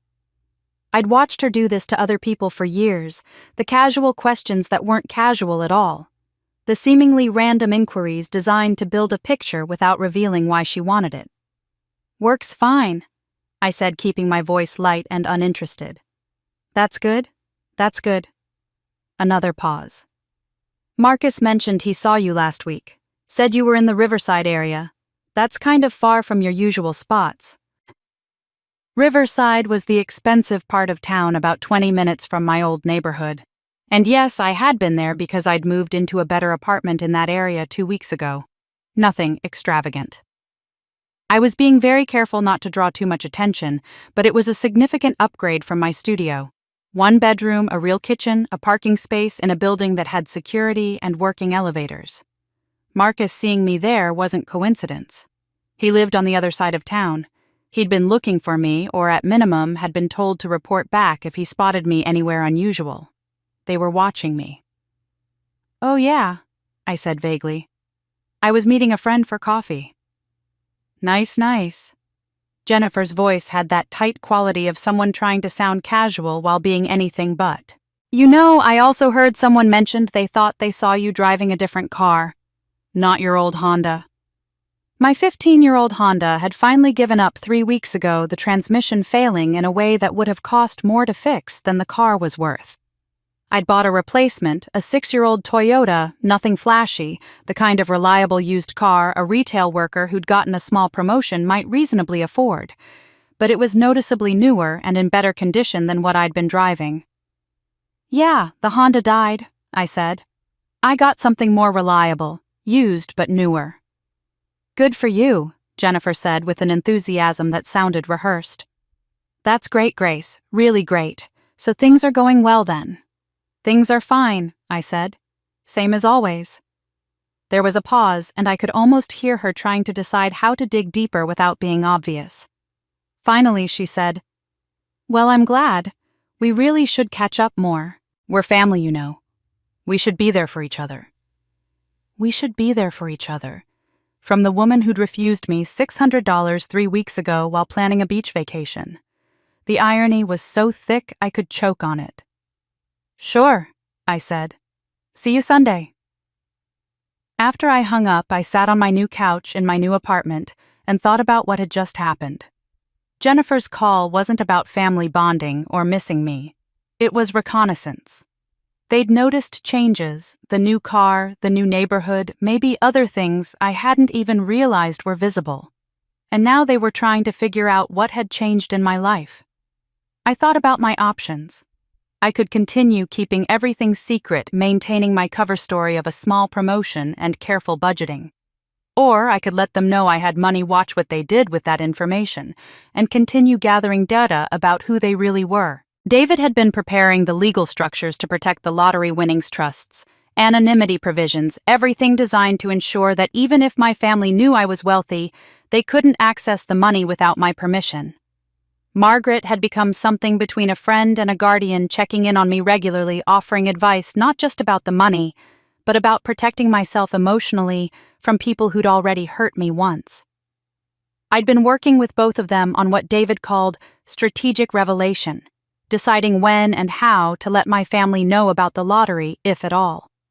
We'd discussed the risks, the potential outcomes, the ways they might respond. Sunday's gathering, I realized, might be the perfect opportunity. Not to tell them everything, but to confirm their suspicions just enough to see what they'd do. To watch how they behaved when they thought I had resources they wanted. I'd agreed to attend the gathering and I would go, not because I trusted them or wanted their company, but because I needed to see the next move in this game they didn't know they were playing. They sensed something. They just didn't know what. Sunday arrived. I dressed carefully, nice but not too nice, the kind of outfit I might wear if I'd gotten a modest promotion. I drove my newer but not new Toyota to my mother's house, the same house I'd grown up in, and parked on the street. The gathering was already in full swing when I arrived. I could hear voices from the backyard, laughter, the sound of children playing. For a moment, standing on the front porch, I considered turning around and leaving. But I'd come this far. I needed to see this through. My mother answered the door with a surprised smile. "Grace, you made it. Come in, come in. Everyone's out back." Everyone meant the usual suspects. Jennifer and her husband and kids, Robert and his wife Marcus, and his girlfriend Sarah, and her husband Aunt Linda, cousin Tom. The whole cast of characters who'd turned me down 3 weeks ago. I accepted a glass of lemonade and made small talk waiting. I didn't have to wait long. "Grace," Jennifer said, approaching me with a smile that didn't quite reach her eyes. "I'm so glad you could come. You look good. Different somehow." She tilted her head, studying me. "Did you buy a new car? I could have sworn I saw you driving something different the other day." The table had gone quieter. People were listening. "Yeah," I said simply. "My Honda finally died. Got a replacement." "Nice," Marcus chimed in, appearing at Jennifer's elbow like they'd choreographed this. "And you moved right. My buddy Dave lives in that building downtown Riverside Commons, said he saw you in the elevator. That place is nice. Rent's like $2,500 a month, though." They weren't being subtle anymore. They were cornering me in front of the whole family, demanding an explanation for how someone who worked retail and waited tables could suddenly afford a better car and a nicer apartment. I could have lied, could have stuck to the promotion story, claimed I'd been saving, made up a roommate. But I was tired of lying. And more than that, I wanted to see what happened when I told the truth. I set down my lemonade. "I won some money," I said, "in the lottery." For exactly 3 seconds, the backyard was completely silent. Even the kids stopped playing. Then it exploded. "Oh my God!" Sarah shrieked, rushing over to hug me. "Grace, that's amazing! Why didn't you tell us?" My mother said, her hand flying to her chest. "How much?" Robert asked, always the practical one. "When did this happen?" Aunt Linda wanted to know. They surrounded me, hugging, congratulating, asking questions all at once. The warmth was overwhelming. Hands patting my shoulders, voices expressing joy and excitement. Jennifer even had tears in her eyes as she pulled me into an embrace. "I'm so happy for you," she whispered in my ear. This is wonderful. We should celebrate. I stood in the center of it all and felt nothing. Or rather, I felt like a scientist observing an experiment. These were the same people who 3 weeks ago had told me they couldn't help with $600. The same people who'd spent $15,000 on luxuries in the 2 weeks after turning me down. The same people who'd never called to check on me, never offered help, never treated me as anything more than a convenient resource. And now, because I had money, I was suddenly worth celebrating. I watched Jennifer's face carefully. She was smiling, crying, saying all the right things. But there was something else in her expression, something that didn't quite fit with simple joy. Her eyes kept darting to my face, searching, and her questions weren't just about the money. "This is such good news," she said, still holding my hands. "You deserve this, Grace. You really do." Then more quietly, "Do you remember much from when you were little? I was thinking about that the other day, about how much you've been through." The question was so random, so out of place, that I blinked. "What do you mean?" "Oh, you know," Jennifer said, her laugh a little too bright. "Just childhood stuff. That accident you had. I was wondering if you remember much about the hospital and everything." "Some," I said carefully. "Why?" "No reason," she said quickly. "Just curious. Have you been in touch with anyone from back then? Any old doctors or nurses or anything?" My heart started beating faster. This wasn't about the money. This was about something else. "Why would I be in touch with hospital staff from 28 years ago?" I asked. "You wouldn't," Jennifer said, laughing again, that same false brightness. "I'm just being weird. Ignore me. I'm just so excited for you." She squeezed my hands. "We should spend more time together, you and me. Reconnect, you know. Sisters should be close." I looked at her, really looked at her. At 42, Jennifer was still beautiful, still poised, still the golden child who could do no wrong. But right now, underneath the congratulations and the joy, I saw something I'd never seen in her before. Fear. She was afraid. Not of losing access to money, though I'm sure that was part of it. She was afraid of something specific, something from the past. She was afraid I remembered. Or afraid I'd found out. The rest of the afternoon passed in a blur of questions and suggestions. Robert wanted to introduce me to his financial advisor. Marcus mentioned some investment opportunities he'd heard about.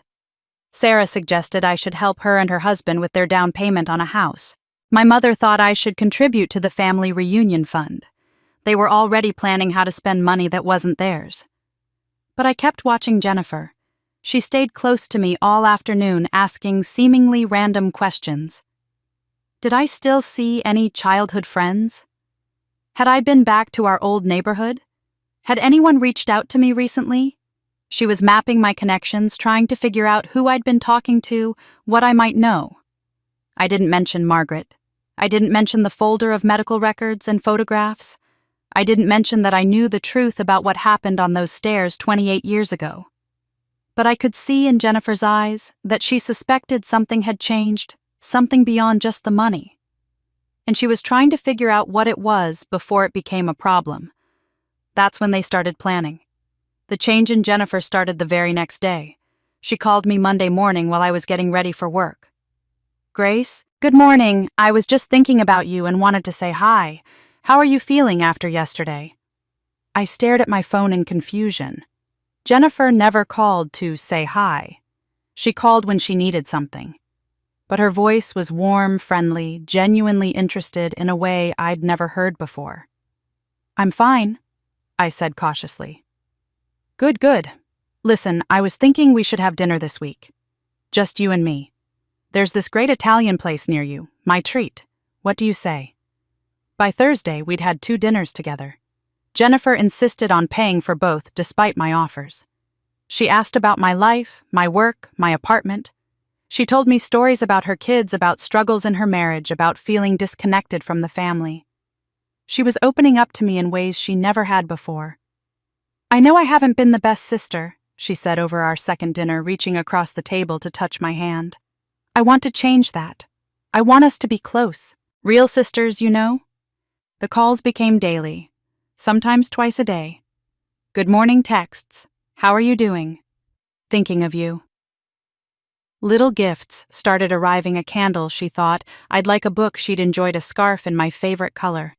Nothing expensive, just thoughtful. Personal. Our family needs healing, Jennifer said during one of our phone calls. We've all been so disconnected, so caught up in our own lives.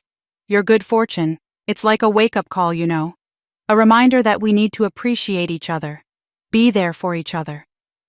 Part of me, a large part of me, wanted desperately to believe this was real. This was what I'd wanted my entire life. A sister who called just to check on me. Someone who wanted to spend time with me not because they needed something, but because they valued me. Family that felt like family.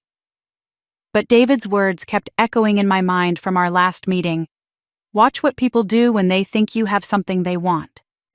2 weeks after the family gathering, Jennifer invited me to her house for dinner.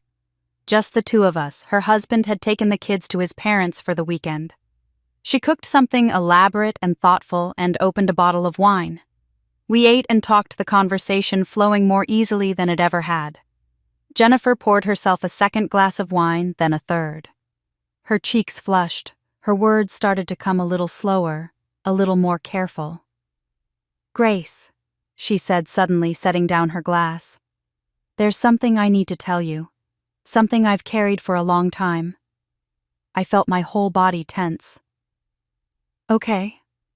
She looked down at her plate, tears starting to form in her eyes. "The accident. When you were 8. When you fell down the stairs." She wiped at her eyes. "I've never forgiven myself for that." My heart was pounding. "What do you mean?" "I should have been watching you more carefully," she said, her voice breaking. "I was supposed to be the responsible older sister and I wasn't paying attention. I should have stopped you from running. I should have been there. I should have..." She trailed off, crying harder now. I sat frozen. This wasn't quite a confession. She wasn't saying she pushed me, but she was saying something, taking some kind of responsibility, showing some kind of remorse. "You were 16, I said quietly. "It wasn't your job to watch me every second." "But I felt like it was," Jennifer said. "And when it happened, when you fell, I was so scared. Scared that I'd be blamed, that everyone would hate me, that I'd lose everything." She looked up at me, her eyes red. "I've carried that guilt my whole life, Grace. Every time I look at you, I remember. And I'm so, so sorry." She reached across the table and grabbed my hands, holding them tight. "I know I can't change the past. I know I can't take back what happened. But I want to be better now. I want to be the sister you deserved back then. Please, Grace. Let me try." I felt my own eyes starting to burn with tears. This was what I'd wanted, wasn't it? An acknowledgement of harm, an apology, a desire to make things right. "Okay," I whispered. Jennifer pulled me into a hug and we both cried. When I left that night, I felt lighter somehow, like maybe there was hope for us after all. The next morning, I called David and told him everything that had happened. There was a long silence on the other end of the line. Then, "Grace, I need you to listen to me very carefully. What Jennifer did last night wasn't a confession. It was a performance." "She was crying," I protested. "She was drunk. It was real emotion." "I'm sure it was," David said. "But think about what she actually said. She didn't say she pushed you. She didn't admit to doing anything wrong. She said she felt guilty for not watching you carefully enough. That's not an admission of culpability. It's a way of framing herself as someone who cares, who's been suffering, who deserves sympathy." I sat down on my couch, feeling sick. "She's building a narrative," David continued. "If she makes you feel like she's already apologized for the past, like she's suffered enough, like she's trying to make amends, then you'll feel obligated to forgive her. And when someone feels forgiven, they feel entitled to ask for things. This is manipulation 101, Grace. She's setting the stage." "For what?" I asked, though I already knew the answer. For whatever she's planning to ask you for next, David said. Money, probably, but maybe something else, too. Watch her closely. See what comes after this emotional reconciliation. I guarantee you this wasn't about healing. This was about positioning herself for something. I thought about Jennifer's tears, her trembling hands, her heartfelt apology. I thought about how much I'd wanted it to be real, how ready I'd been to believe in the possibility of change. She wasn't confessing. She was manipulating. After my conversation with David about Jennifer's emotional manipulation, I expected him to tell me to be careful, to keep my distance, to protect my assets. Instead, he said something that surprised me. I think we need to know more about Jennifer's current situation, he said.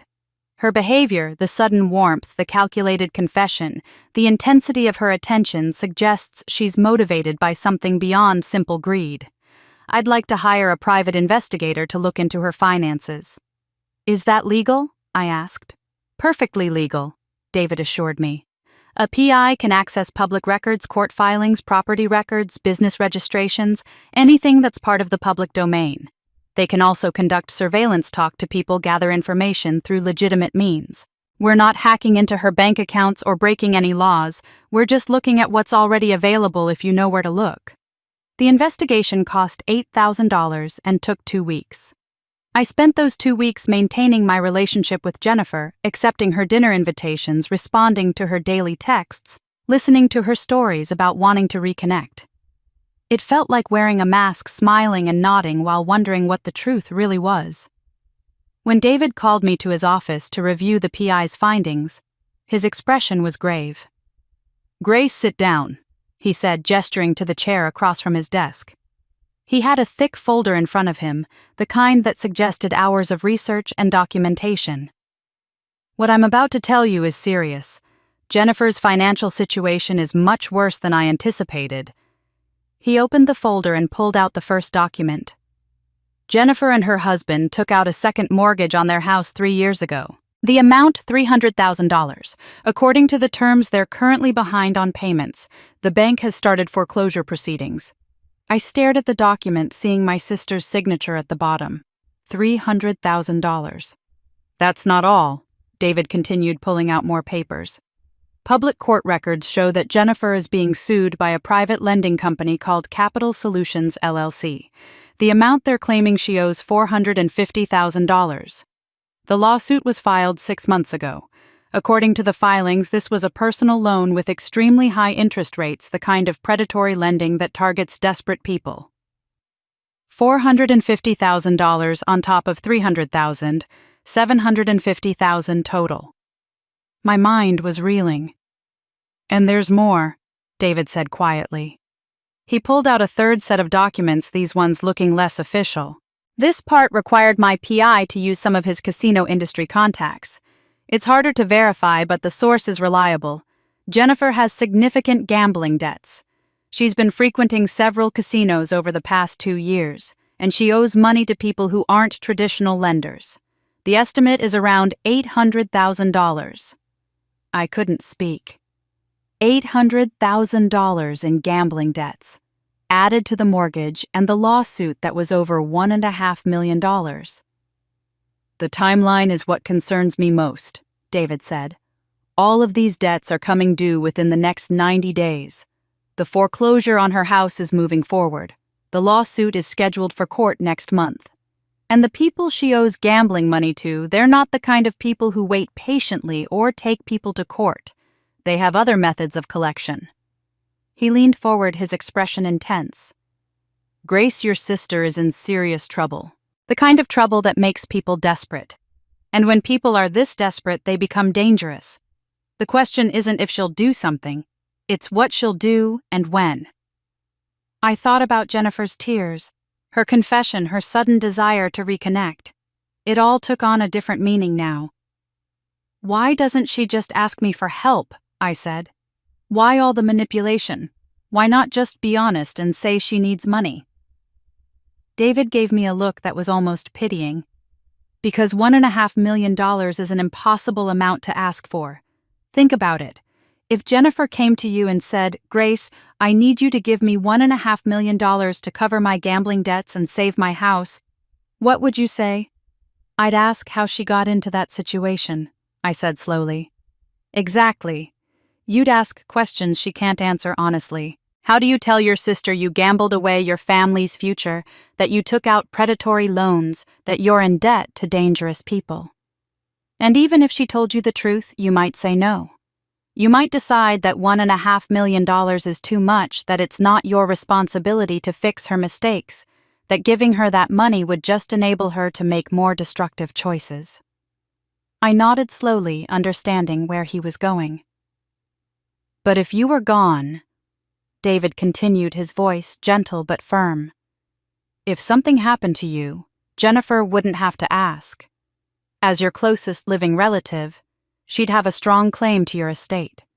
She could contest any will, argue that as your sister, she should inherit everything. And she'd get it all without having to explain anything to anyone. No questions about gambling, no judgment about her choices, no risk of you saying no. Just $80 million free and clear enough to pay off all her debts and still live comfortably for the rest of her life. The room felt very cold suddenly. I thought about the accident when I was 8 years old, about Margaret's photographs showing bruising consistent with being pushed, about Jennifer at 16 already capable of violence when she felt threatened or jealous. You think she'd hurt me? I said. It wasn't a question. I think she's already hurt you once, David said quietly. 28 years ago, when you were 8 and she was 16, she pushed you down those stairs. We have evidence of that. She got away with it then because your family protected her, because you were too young to understand what had happened, because people with money and lawyers can make inconvenient truths disappear. He paused. She's in a much more desperate situation now than she was then. And you're worth $80 million to her, but only if you're dead. She didn't want my help. She wanted my inheritance. I sat in David's office, the folder about Jennifer's debts still open on the desk between us, and tried to process what he was suggesting. My sister, who'd already tried to kill me once, might be planning to do it again. What do? I asked. My voice sounded steadier than I felt. That depends, David said. We can cut all contact right now. Change your phone number, move to a different city if necessary. Ensure she has no access to you or your assets. That's the safest option. Or, I could hear the alternative in his tone. Or we document everything. We give her enough rope to hang herself, legally speaking. If she's truly planning something, we need evidence. We need to catch her in the act, or at least in the planning stages. He looked at me seriously. But Grace, I need to be clear, this option is dangerous. If we're right about her intentions, you'd be putting yourself at risk. I need to talk to Margaret, I said.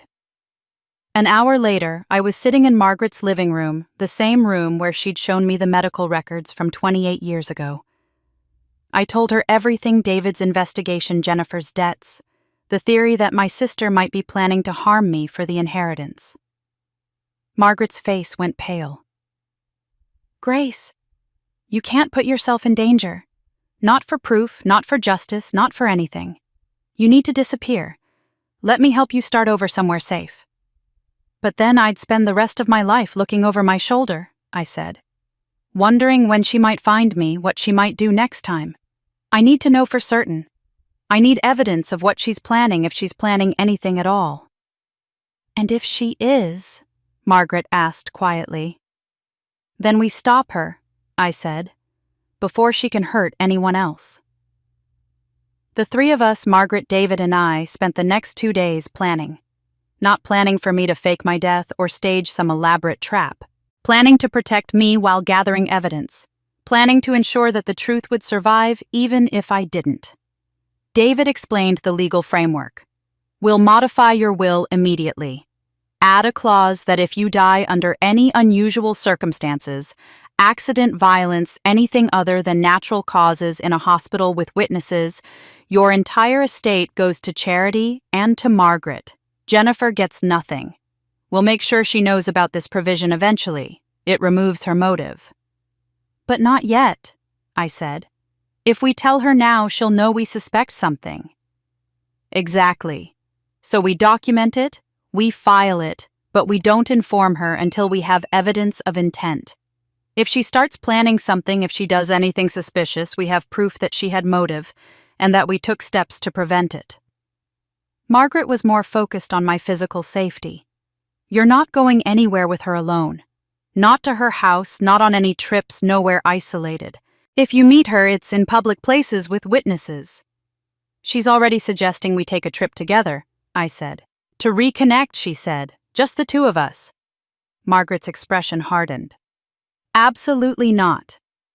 What if I agree but document everything? I asked. What if we record her planning it, see what she's really thinking? David pulled out a small device no bigger than a button. Voice-activated recorder. You wear it and it captures everything. Legal in this state as long as you're part of the conversation. If Jennifer says anything incriminating, we'll have it on tape.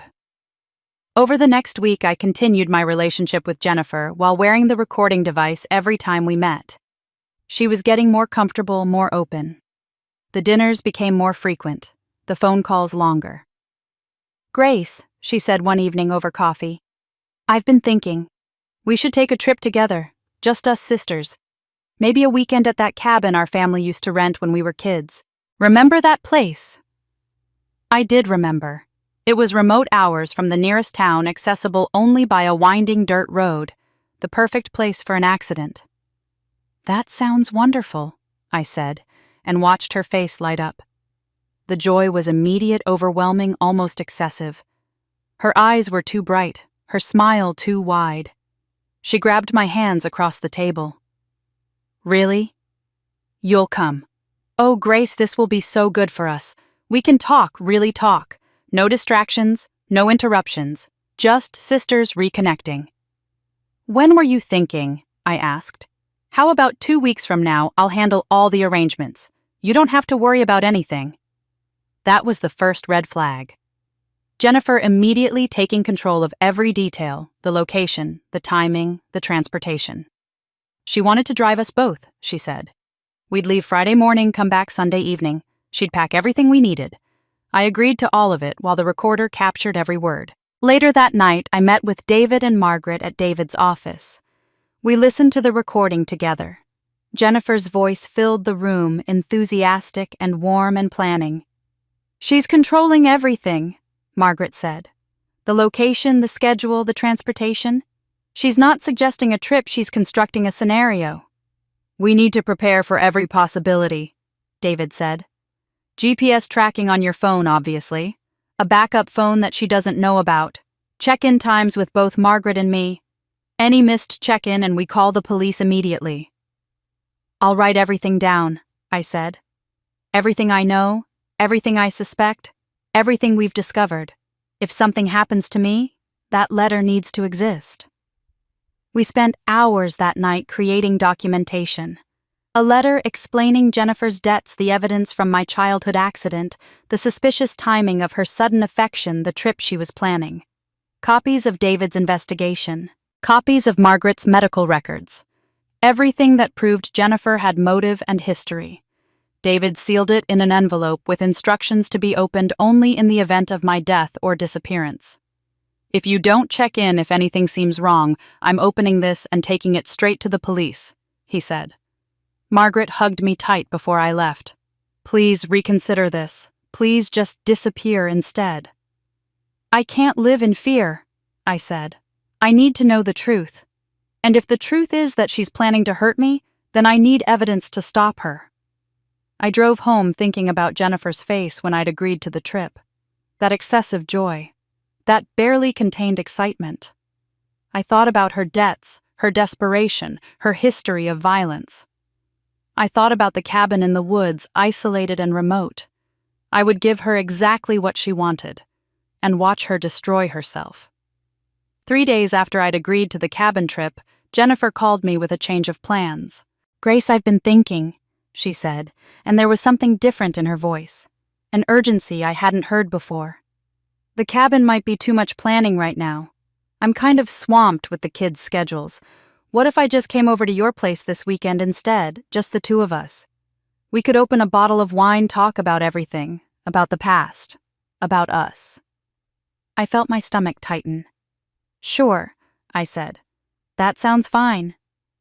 Great. Jennifer said, the word coming out too fast, too relieved.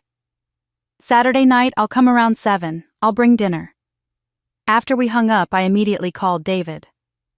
She changed the plan, I told him.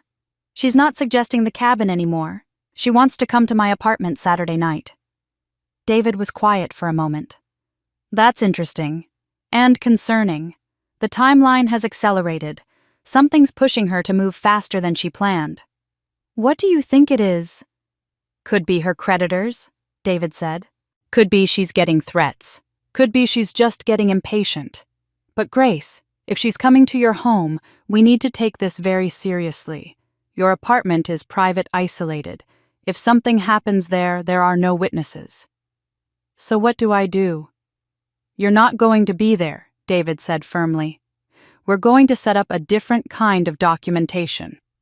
The next day, David arrived at my apartment with a man he introduced as a security specialist. They spent 4 hours installing cameras throughout my home, tiny devices hidden in smoke detectors, air vents, picture frames. The living room, the kitchen, both entry points, even the bathroom. Everything records to cloud storage, the specialist explained.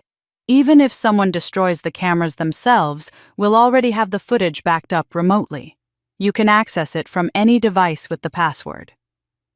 And if she's not planning anything, I asked. If she really just wants to have wine and talk.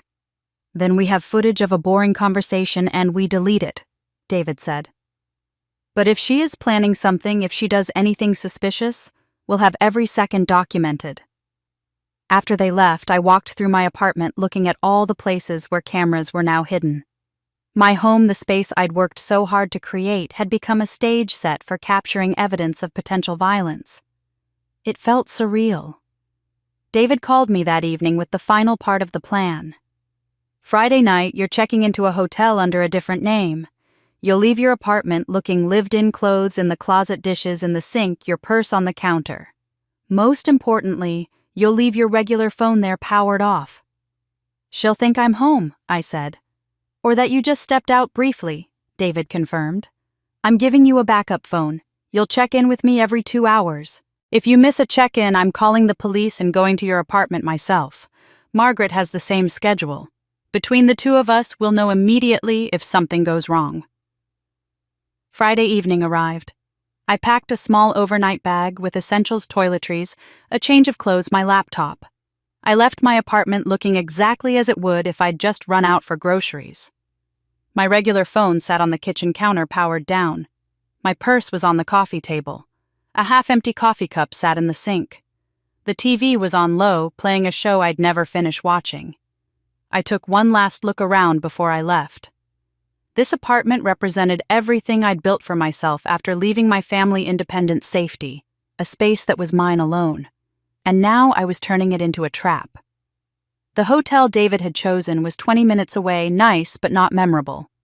I checked in under the name Sarah Mitchell, paying cash for 2 nights. The room was generic and clean with a view of the parking lot. I sat on the bed and sent my first check-in text to David from the burner phone. Checked in? All good. His response came immediately. Confirmed. Next check-in at 9 p.m. Stay safe. I spent Friday night watching the security camera feeds on my laptop. My empty apartment stared back at me from 6 different angles. Nothing moved except the flicker of the television screen.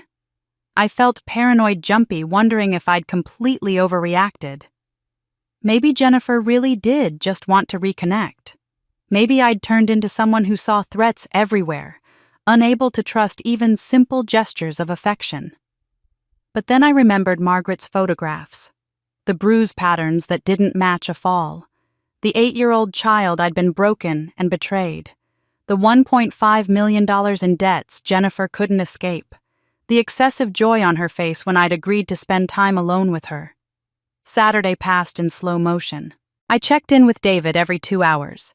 I ordered room service for lunch and dinner, afraid to leave in case something happened, and I needed to get back quickly. I watched my apartment on the laptop screen, this space that should have felt safe, but now felt like a stage waiting for something terrible to unfold. At 6:30 p.m., I got a text from Jennifer on my regular phone. The message came through to the backup phone via forwarding, "On my way, can't wait to see you." I watched the camera feeds, my heart pounding. At 6:55, I saw Jennifer's car pull into the visitor parking lot. She got out carrying what looked like shopping bags. She walked to my building's entrance and buzzed my apartment. When I didn't answer, she tried again. Then she pulled out her phone and called. On my screen, I watched her standing outside my building, phone to her ear, waiting for me to answer. When the call went to voicemail, she sent a text, "I'm here, buzzer isn't working." I didn't respond. I just watched. After 10 minutes, Jennifer got back in her car. But she didn't leave.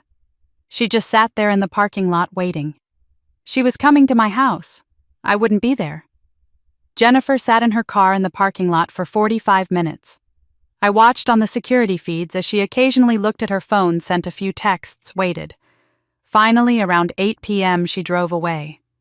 I exhaled, not realizing I'd been holding my breath. "She left." I texted David. "Stay put," he responded. "Keep monitoring. She might come back." She didn't come back that night. I watched the feeds until midnight, then finally allowed myself to try to sleep. The backup phone was on the nightstand, volume turned up high, set to alert me to any motion detected by the security cameras. At 2:47 in the morning, the phone erupted with alerts. "Fire detected. Living room. Fire detected. Kitchen fire detected. Bedroom." My hands shook as I grabbed my laptop and pulled up the camera feeds. What I saw made my blood run cold. Flames. Everywhere. Not starting from one point and spreading, but erupting simultaneously in 3 different locations. The living room camera showed fire climbing the curtains. The kitchen camera captured flames shooting up from the floor near the stove. The bedroom camera showed my bed already engulfed. I watched frozen as my home burned. The fire spread with terrifying speed, consuming everything in its path. Within 2 minutes, smoke obscured most of the camera views. Within 5 minutes, I could barely see anything through the thick black clouds. The cameras died one by one as the heat destroyed them, but the footage was already uploading to the cloud, every second documented.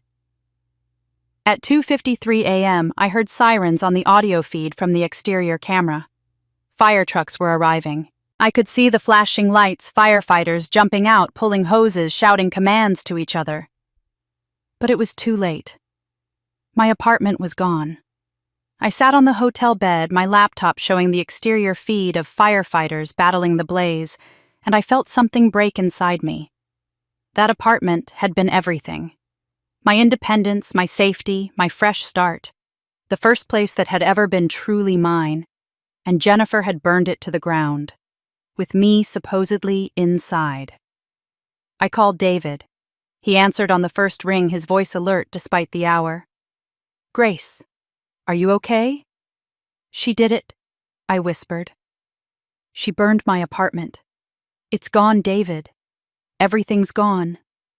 "But you're safe," he said firmly. "That's what matters. You're safe. Stay in that hotel room. Don't go anywhere. I'm getting dressed right now. I'll be at your apartment in 20 minutes to observe what happens next." "What about—" "The footage is all backed up," he assured me. "We have everything. Just stay where you are and stay safe." I couldn't sleep after that. I sat on the bed refreshing news websites on my phone, waiting to see if the fire made the local news. It did just after 4 a.m. Apartment fire in Riverside Complex. 1 resident unaccounted for. Cause under investigation. Unaccounted for. That was me. Grace Powell, unaccounted for. David called me at 6 a.m. "The fire investigators are on scene. It's bad, Grace. The apartment is completely destroyed. They're already saying it looks like arson, multiple points of origin evidence of accelerants. They found gasoline residue." "And me?" I asked. "They found your car in the parking lot. Your purse inside the apartment. Your phone. Neighbors told them they saw you come home Friday evening and assumed you were there." Right now, the working assumption is that you were inside when the fire started. Have they found a body? No, David said quietly. But in fires this intense sometimes remains are completely consumed, or they're there but need to be identified through dental records DNA testing. That process takes time. Right now you're officially missing presumed dead. I closed my eyes. Missing presumed dead. The words felt surreal. Jennifer's been notified, David continued. The police called her about an hour ago. I have a contact in the department who's keeping me informed. Apparently her reaction was dramatic. What do you mean? Screaming, crying, had to be helped to a chair.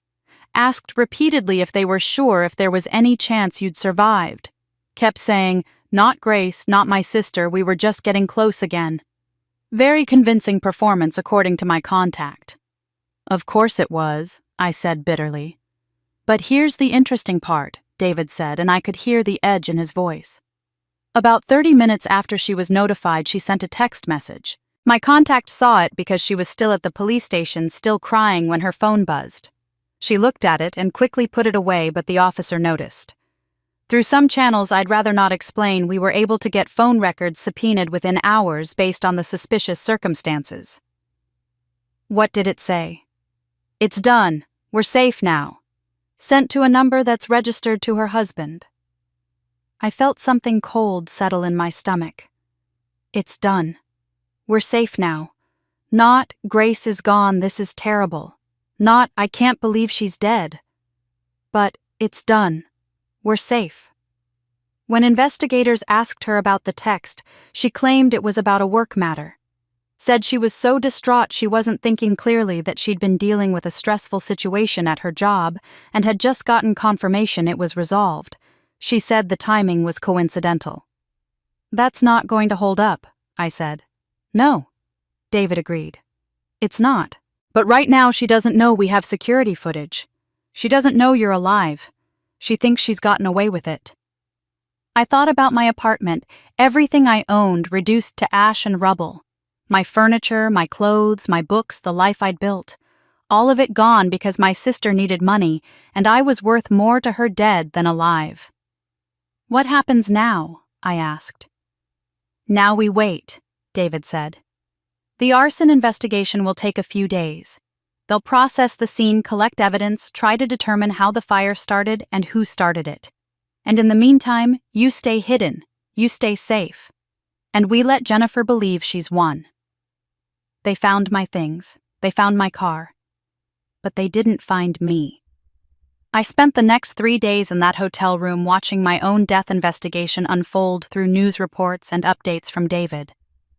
It was surreal being alive while the world mourned Grace Powell missing and presumed dead in an apartment fire. The fire investigators' preliminary report came back on day 2.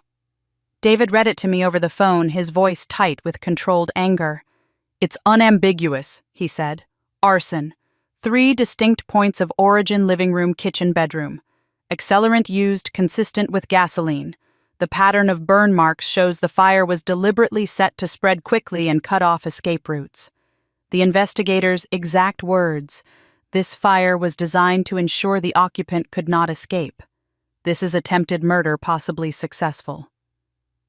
I closed my eyes, picturing someone, Jennifer, or whoever she'd hired, moving through my apartment in the dark, pouring gasoline, setting fires in strategic locations to trap me. The bedroom fire would have blocked the main exit. The living room fire would have cut off the balcony. The kitchen fire ensured I couldn't escape through the service entrance. It was methodical, calculated, designed to kill. The case has been transferred to homicide, David continued. Detective Sarah Chen is the lead investigator. I've already made contact with her through appropriate channels. She's good, Grace, thorough. She's not going to let this go. On day 3, David called with an update that sent chills down my spine. They've finished processing the scene, he said. They've sifted through everything, all the debris, all the ash, everything. And they found no human remains, no bones, no teeth, nothing organic that would indicate a body was present during the fire. I sat up straighter. But the fire was hot enough to completely destroy a body. That's what's unusual, David said. The investigators say that while extreme fires can destroy soft tissue, bone doesn't typically disappear completely. Especially not teeth. Dental enamel is incredibly resistant to heat. They should have found something. The lead detective, Chen, she noted it specifically in her report.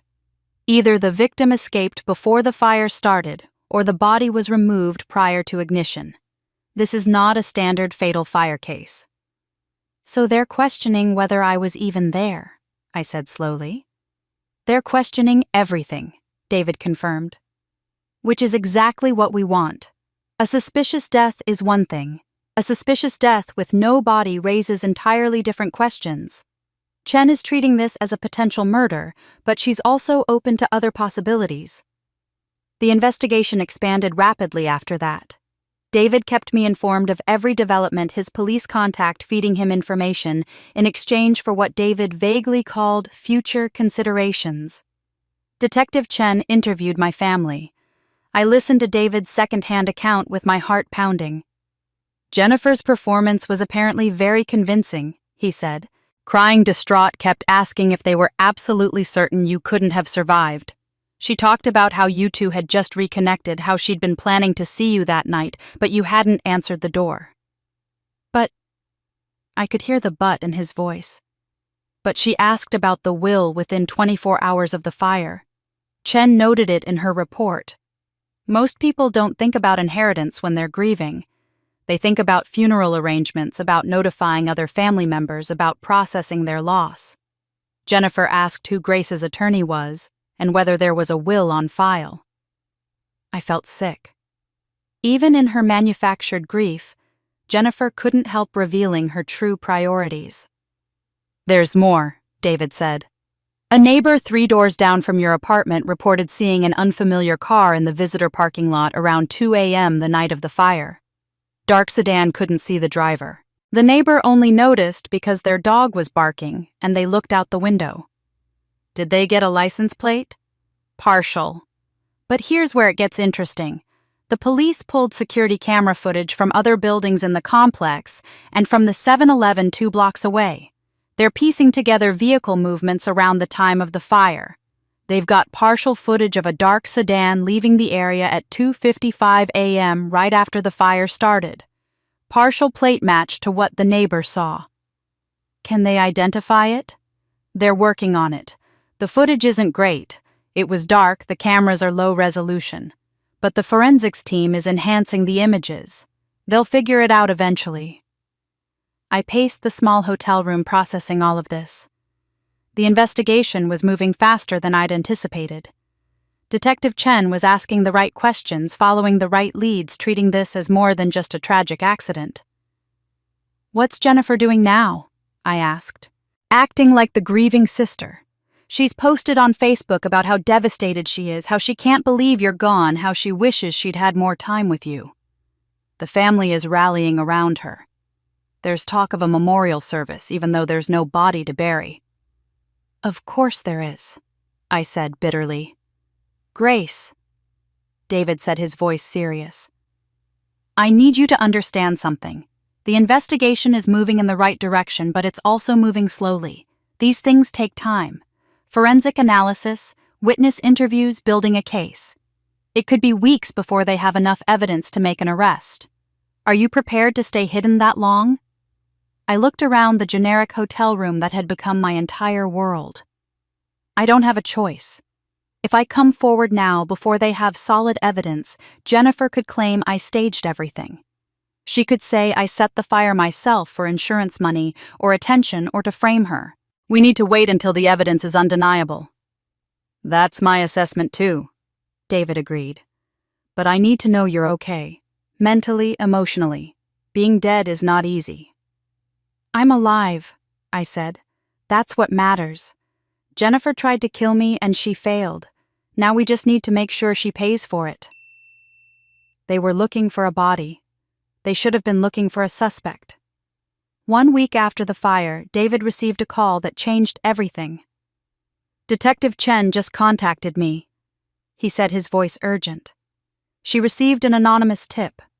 Someone sent photographs of text messages, conversations between Jennifer and her husband from the night of the fire. I sat up straight in the hotel bed. "What kind of messages?" "The kind that show premeditation," David said. Phrases like, "We need to take care of the Grace problem tonight, and make sure there's no evidence, and this is our only option." The metadata on the photos shows they were taken from another phone. Someone photographed Jennifer's phone screen. Who would do that? I asked, though I had a suspicion. Chen doesn't know yet. The tip was sent from a burner email address, but whoever it was had access to Jennifer's phone, someone close enough to get their hands on it without her knowing. 2 days later, David called again. It was Marcus. My brother. Chen tracked the email through some technical means I don't fully understand. It led back to an IP address at the house where Marcus has been staying. When she went to interview him, he broke down and admitted everything. David told me what had happened. In the aftermath of the fire, the family had gathered at my mother's house. Jennifer and her husband had stayed there, supposedly too distraught to go home. Marcus had been there too, watching his older sister play the role of grieving sibling. Marcus said he noticed something was off, David explained. Jennifer's grief seemed performative. She was crying in front of everyone, but when she thought no one was watching, she seemed almost relieved. He said it reminded him of when you had your accident as kids, Jennifer playing the concerned sister, while something about it all felt wrong. The night after the fire, Marcus couldn't sleep. He'd gone downstairs for water and heard Jennifer on the phone in the guest room, her voice low but urgent. When she fell asleep, he'd done something he knew was wrong but felt compelled to do. He'd gone through her phone. He found months of text messages between Jennifer and her husband, David said. Discussions about their debts, about their desperation, about how they were going to lose everything. And then, after you won the lottery, the messages changed. They started talking about the Grace situation and how it was the only solution. Marcus had photographed every relevant message on his own phone, then sent them anonymously to the detective. When Chen confronted him with the evidence of his involvement, he'd confessed immediately. He feels guilty, David said. He said he should have done something sooner, should have warned you, should have protected you. He's willing to testify about everything, the messages, Jennifer's behavior, all of it. While Marcus was coming forward, Detective Chen was building the financial component of her case. She'd obtained warrants for Jennifer's bank records, credit reports, and court documents. What she found painted a damning picture. David read me the highlights from Chen's report. Subject Jennifer Powell and spouse have accumulated approximately $1.5 million in debt over the past 3 years. Breakdown includes $300,000 in home equity loans currently in foreclosure, $450,000 owed to Capital Solutions LLC per civil lawsuit filed 6 months ago, and approximately $800,000 in gambling debts to multiple casinos and private lenders. Financial records show mounting pressure from creditors with foreclosure proceedings initiated and lawsuit pending. Subject's financial situation reached critical status approximately 3 months ago. 3 months ago, I repeated. Right before I won the lottery. Exactly, David said. Chen has established a clear timeline. Jennifer was facing financial catastrophe. Then you won $80 million. As your next of kin, if you died without a will clearly allocating your assets, she'd have a strong claim to your estate. Desperation plus opportunity equals motive. The final piece of evidence came from surveillance footage and cell phone data. Detective Chen had been methodical, pulling footage from every camera within a 2-mile radius of my apartment complex. Traffic cameras, business security systems, ATM cameras, everything. They found the car, David told me on day 10. A dark blue sedan leaving the area at 2:52 a.m., 5 minutes after the fire started. The license plate was partially obscured, but they got enough digits to run it through DMV records. The car is registered to Jennifer's husband, Brian Powell. When detectives interviewed Brian, he'd initially denied being anywhere near my apartment that night. He claimed he was home asleep, but Chen had already subpoenaed his cell phone records. GPS data doesn't lie, David explained.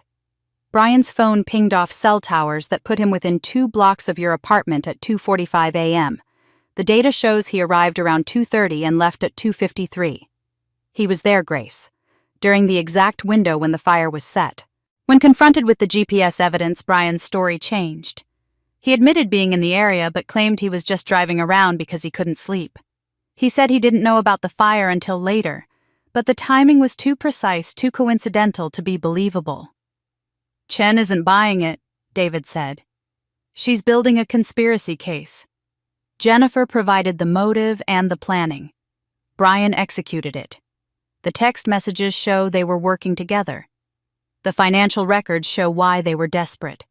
The surveillance and GPS data put him at the scene. It's all coming together. I felt a strange mixture of emotions listening to all of this. Relief that the truth was being uncovered. Anger at what Jennifer and Brian had tried to do. Sadness that Marcus had been caught in the middle, struggling with his conscience. There's just one problem, David said quietly. What? Chen has evidence of arson. She has evidence of motive. She has evidence that Jennifer and Brian were planning something against you. But she doesn't have a body. She doesn't have definitive proof that they intended to kill you specifically as opposed to just burn your apartment for some other reason. What are you saying? I'm saying that to make a murder charge stick to ensure Jennifer and Brian face the full consequences of what they did, Detective Chen needs you to come forward. She needs the victim to be alive and able to testify about what happened, about the threats, about the pattern of behavior. They had the evidence.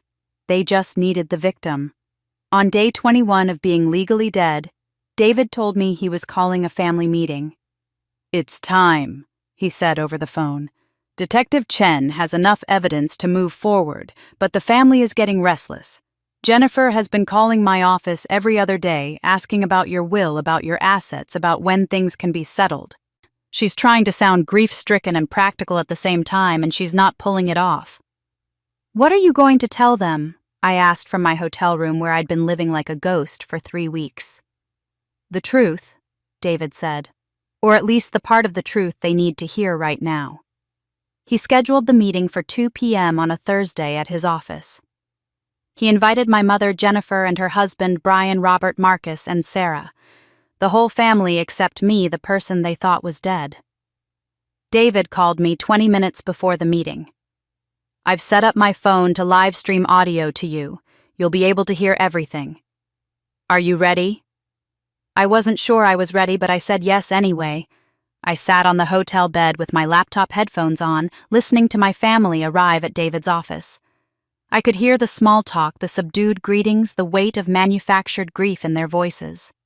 All except Marcus, whose guilt David had told me was eating him alive. David's voice came through clearly as he called the meeting to order. Thank you all for coming. I know this is a difficult time. I've called you here today to discuss Grace's estate and the legal structure she put in place before her death. Before her death? My mother's voice confused. You mean before the fire? Yes, David said calmly. Grace came to see me approximately 3 months ago, shortly after she won the lottery. She was very concerned about protecting her assets and ensuring her wishes would be carried out regardless of what might happen to her. I heard Jennifer's voice, carefully controlled. That's very responsible of her. Grace was always so responsible. The irony of Jennifer saying that word responsible made me want to laugh and cry at the same time. Grace established an irrevocable trust, David continued. I am the primary trustee along with Margaret Chen as co-trustee. The trust contains all of Grace's assets from her lottery winnings minus what she'd already spent or distributed. Who's Margaret Chen? Robert asked. A friend of Grace's, David said simply. Someone Grace trusted implicitly. I could imagine Jennifer's mind working, trying to place the name, wondering if this was someone who might complicate her plans. The trust has very specific terms, David said, and I heard papers rustling. I'm going to read them to you exactly as Grace wrote them. In the event of my death or disappearance under any circumstances that could be construed as suspicious, violent, accidental, or otherwise non-natural, the following conditions shall apply. 100% of the assets in this trust shall be distributed to the following charitable organizations. David listed several charities I'd chosen, organizations supporting abuse survivors, children in foster care, and medical research. The room was completely silent. 2. David continued reading. Margaret Chen shall receive a personal bequest of $5 million in recognition of her care and friendship. 3. No member of my biological family shall receive any inheritance, gift, or distribution from this trust under these circumstances. 4. All documentation, evidence, recordings, and materials related to my death shall be immediately turned over to law enforcement for investigation. I heard someone gasp, then Jennifer's voice rising with barely controlled panic. That's ridiculous. Grace wouldn't do something like this. She loved her family. She was just starting to reconnect with us. Grace was very clear about her intentions. David said, his voice maddeningly calm. She came to my office multiple times to refine these terms. She was quite specific about the conditions under which her family would be excluded from inheritance. This is insane, Jennifer said louder now. When did she do this? Why didn't she tell us? She created the initial trust structure 12 weeks ago, David said. She made the final amendments 8 weeks ago. As for why she didn't tell you, I can only speculate that she had her reasons. 8 weeks ago. Right after Jennifer had refused to lend me $600. Right after I'd seen the Facebook photos of their expensive vacation and designer purchases.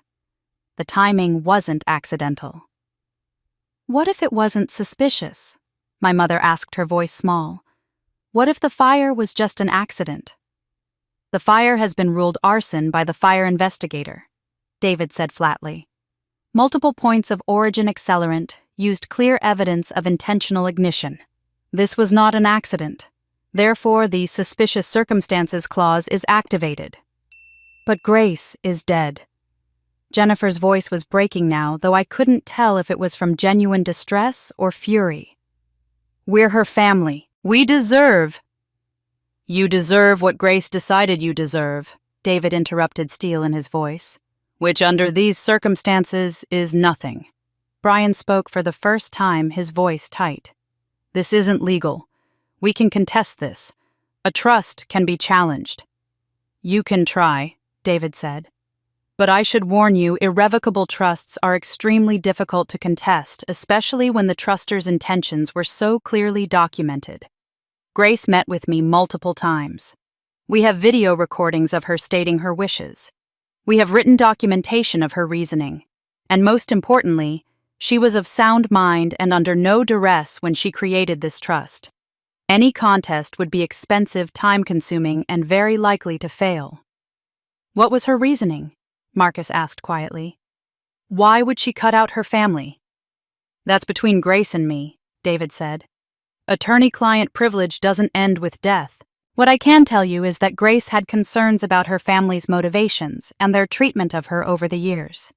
She wanted to ensure that her assets went to causes she cared about, rather than to people she felt had never valued her except for what she could provide. The silence that followed was deafening. I could imagine Jennifer's face, the realization sinking in. She'd tried to kill me for my money, and now that money was forever out of her reach. Even if I was dead, even if she'd succeeded, she would get nothing. When will the distribution happen? Sarah asked. That depends on several factors, David said. Technically, Grace is currently classified as missing, not deceased. No death certificate has been issued because no body has been found. The trust's terms activate upon confirmation of death under suspicious circumstances. Given that the fire is under active criminal investigation, distribution will be delayed until that investigation concludes. Criminal investigation, my mother said. What do you mean? The police are investigating the fire as attempted murder, David said. Possibly successful, though, as I mentioned, no body has been recovered. Detective Sarah Chen is the lead investigator. I expect you'll all be hearing from her if you haven't already. Another silence. I wondered if Jennifer and Brian were looking at each other, wondering how much the police knew, how much evidence had been found. This is a nightmare, Jennifer said, and for once she sounded genuinely distressed. First we lose Grace, and now we find out she didn't trust us, didn't love us enough to leave us anything, after everything we did for her growing up. I felt bile rise in my throat at those words. Everything they did for me, like assigning me the role of family servant, like covering up the fact that Jennifer pushed me down the stairs, like never being there when I needed them but always expecting me to be there for them. "I'm sorry you feel that way," David said, and I could hear that he wasn't sorry at all. "But Grace's wishes are clear and legally binding. Unless the circumstances of her death change, unless it's somehow determined to be natural causes, which seems impossible given the arson evidence the trust's distribution plan stands." "So we get nothing," Jennifer said flatly, "even though we're her family, even though we loved her." "That's correct," David said. "You get nothing." I heard movement chairs scraping people standing. The meeting was ending. My family was leaving David's office with the knowledge that all their planning, all Jennifer's desperation, all the violence and manipulation and attempted murder had been for absolutely nothing. Even if I was dead, Jennifer had lost. But I wasn't dead, and the game was just beginning. She thought she'd won. She didn't know the game had just begun. After the meeting at David's office, where my family learned they would inherit nothing, I spent another week in the hotel. Detective Chen and David were coordinating the final pieces of the case, making sure everything was airtight before we moved to the next phase. "Are you ready?" David asked me during one of our daily calls. "Once you come forward, there's no going back. You'll have to testify, face your family, relive everything." I looked around the hotel room that had been my home for 4 weeks. I'd been legally dead for a month, watching my family from a distance, seeing their true nature exposed. I'd lost my apartment, my belongings, the physical space I'd built for myself.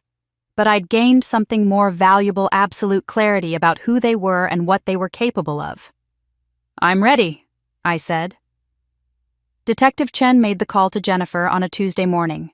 I wasn't on the line, but David relayed the conversation to me later. "Ms. Powell, this is Detective Sarah Chen with the police department. We need you to come to the station today. We have new evidence regarding your sister's case." "What kind of evidence?" Jennifer had asked, trying to sound hopeful rather than terrified. "I'd prefer to discuss it in person. Can you come in at 2 p.m.? You're welcome to bring your attorney." Jennifer arrived at the police station at 1:55 with a lawyer David recognized, a criminal defense attorney named Richard Morrison, who specialized in white-collar crime. Interesting choice for someone who was supposedly just a grieving sister. I was already there, waiting in interview room B with David Detective Chen and another detective named Rodriguez who would serve as a witness. I'd spent an hour that morning getting ready, choosing my clothes carefully. I wanted to look alive, healthy, undeniably real. I wore jeans and a simple blue sweater, my hair pulled back. No makeup to hide behind, no performance. Just me. Through the one-way glass, I watched Jennifer and her lawyer being led down the hallway. Jennifer looked terrible, dark circles under her eyes. Her hair not quite as perfectly styled as usual, her clothes expensive, but rumpled. A month of stress was showing on her. Detective Chen stepped out to greet them. "Ms. Powell, Mr. Morrison, thank you for coming. Please follow me." She led them to our interview room. My heart was pounding so hard I could hear it in my ears. This was it. 4 weeks of hiding, 4 weeks of being dead, all leading to this moment. The door opened. Jennifer walked in, her lawyer behind her, and her eyes scanned the room. David professional and impassive. Detective Rodriguez taking notes. Detective Chen gesturing to chairs across the table. And then Jennifer's eyes landed on me. The color drained from her face so completely I thought she might faint. Her mouth opened, but no sound came out. She grabbed the back of the chair to steady herself, her knuckles turning white. "Ms. Powell," Detective Chen said calmly, "please have a seat. You seem shocked to see your sister alive." Jennifer couldn't take her eyes off me. She was staring like I was a ghost, like her mind couldn't process what she was seeing. Her lawyer touched her elbow, guiding her into the chair, but she moved like a puppet, mechanical and disconnected. "Grace." The word came out as barely a whisper. "You're... How... We thought... You thought I was dead," I said. My voice was steady, calm, Nothing like the terrified child I'd been at 8 years old, or the invisible woman I'd been for 36 years. The fire destroyed my apartment. My car was in the parking lot. My purse and phone were inside. Everyone assumed I died in the fire. "But you're alive," Jennifer said, and I couldn't tell if it was relief or horror in her voice. "You're alive. Why didn't you contact us? We've been grieving. We had a memorial service planned. We thought—" "I wanted to see what you would do when you thought I was dead," I interrupted. "I wanted to watch. I wanted to know the truth." Her lawyer finally found his voice. "Detective Chen, what is this about? If Ms. Powell is alive, then why are we here?" Detective Chen opened a folder and began laying out photographs on the table between us. Surveillance stills showing a dark sedan near my apartment. Enhanced images of a partial license plate. Cell phone tower maps with GPS coordinates highlighted. And finally screenshots of text messages. "We're here," Chen said, "because we have evidence that your client and her husband conspired to commit arson and attempted murder. The fire at Grace Powell's apartment was not an accident. It was deliberately set in 3 locations using gasoline as an accelerant. The fire was designed to block escape routes and ensure that anyone inside would die." Jennifer's eyes were fixed on the photographs, her face getting whiter with each one Chen laid down. "Furthermore," Chen continued, "we have text messages between Ms. Jennifer Powell and her husband Brian Powell discussing the Grace problem and how they needed to take care of it tonight. We have financial records showing Ms. Powell was over $1.5 million in debt and facing imminent foreclosure and legal action. We have evidence that Grace Powell had recently won $80 million in the lottery. And we have GPS data and surveillance footage placing Mr. Brian Powell's vehicle at the scene of the fire at the exact time it was set." "This is circumstantial," Morrison said, but his voice lacked conviction. "Actually," David spoke for the first time, "we also have something else. Security camera footage from inside Grace's apartment showing the fire being set. The cameras uploaded to cloud storage before they were destroyed. We have everything." That was a slight exaggeration. The cameras had caught the fire spreading, but not the actual person setting it since Grace wasn't there.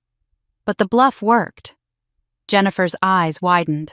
I leaned forward, looking directly at my sister. "You tried to kill me. Again. Just like you did when I was 8 years old." "Don't say anything," Morrison said sharply to Jennifer. But I kept talking. "I have medical records from when I was 8. Photographs of bruising patterns that show I was pushed, not that I fell. Testimony from the nurse who tried to report it but was silenced by our family's lawyers. I know what you did then, Jennifer, and I know what you tried to do now." Jennifer's face had gone from white to red. Her hands were shaking. She opened her mouth closed. It looked at her lawyer, looked back at me. "I don't—" she started. "This is insane. Grace, I would never—" "You pushed me down the stairs when I was 8 years old. I said each word clear and deliberate. You nearly killed me. Our parents covered it up, and when you found out I had $80 million when you were drowning in debt and desperate, you decided to finish what you started." "That's not—" Jennifer's voice broke. "I didn't—" But her face told the truth. The shock when she saw me alive. The fear when she saw the evidence. The recognition when I mentioned the stairs.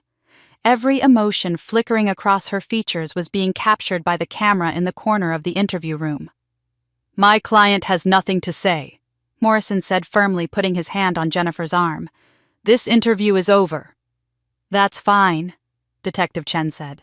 "We have enough. Jennifer Powell, you're under arrest for conspiracy to commit arson and attempted murder." Jennifer stood up shakily as Chen read her rights. She was staring at me the whole time, and I could see the moment of complete realization in her eyes. I wasn't supposed to be here. I was supposed to be dead, and she was supposed to inherit everything. All her planning, all her desperation, all her violence, and it had led to this handcuffs clicking around her wrists while her supposedly dead sister watched. "Grace," she said as Chen began to lead her out. "Please, I'm your sister." "No," I said quietly. A sister wouldn't push an 8-year-old down the stairs. A sister wouldn't refuse $600 and then spend $15,000 on vacation. A sister wouldn't burn down your home with you supposedly inside. You were never my sister, Jennifer. You were just someone who shared my DNA. She was led out of the room, still staring at me over her shoulder, her face a mask of disbelief and devastation. When the door closed behind her, I let out a breath I didn't know I'd been holding. David put his hand on my shoulder.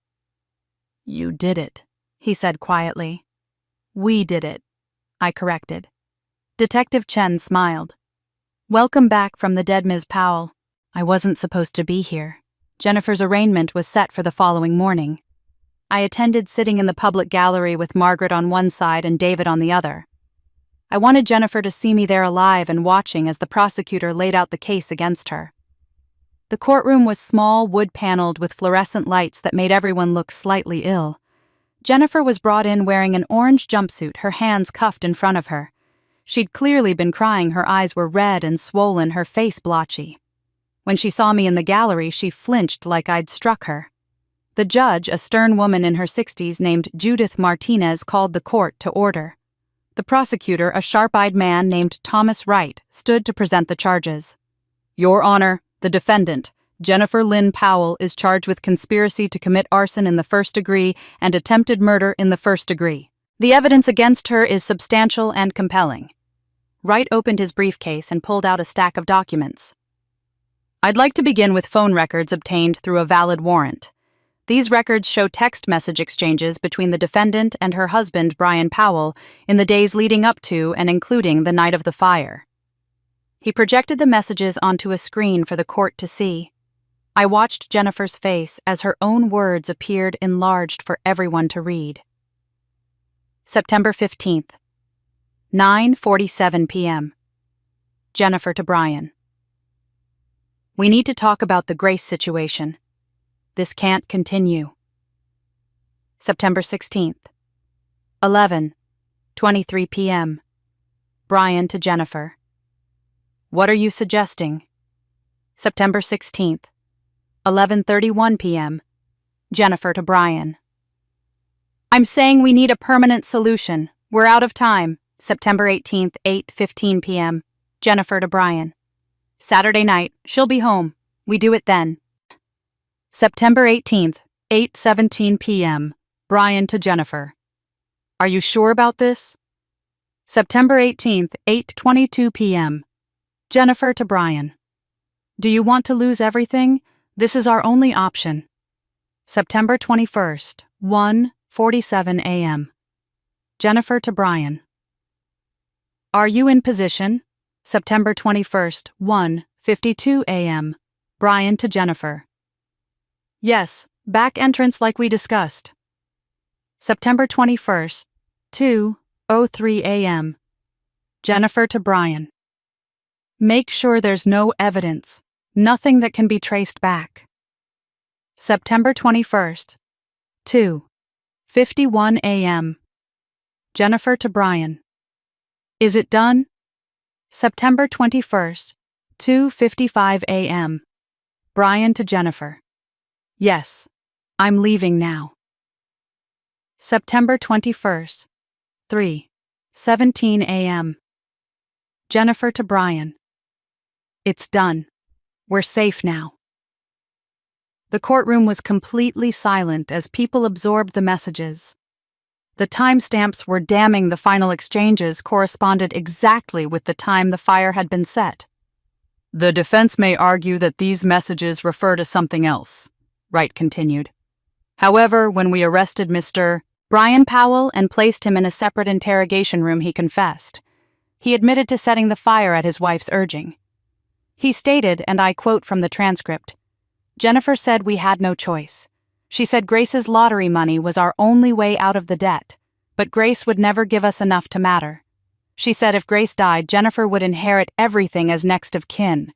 She planned it all. I just did what she told me to do." Jennifer's lawyer Morrison stood up. "Your Honor, Mr. Powell's statement was given under duress. He was read his Miranda rights and agreed to speak without coercion." Wright interrupted. We have the entire interrogation on video. Mr. Powell was calm, lucid, and provided detailed information about how the fire was set, where he purchased the gasoline, and how his wife instructed him to ensure there were no survivors. Judge Martinez looked at Morrison.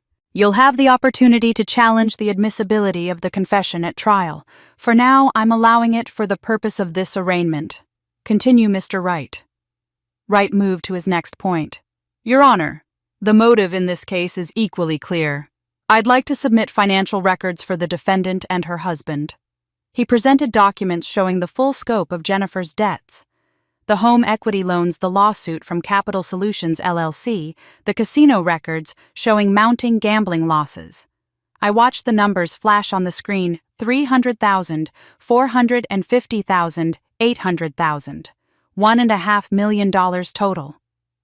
These debts came due within a 90-day window, Wright explained. The defendant's house was in active foreclosure. The civil lawsuit was scheduled for court.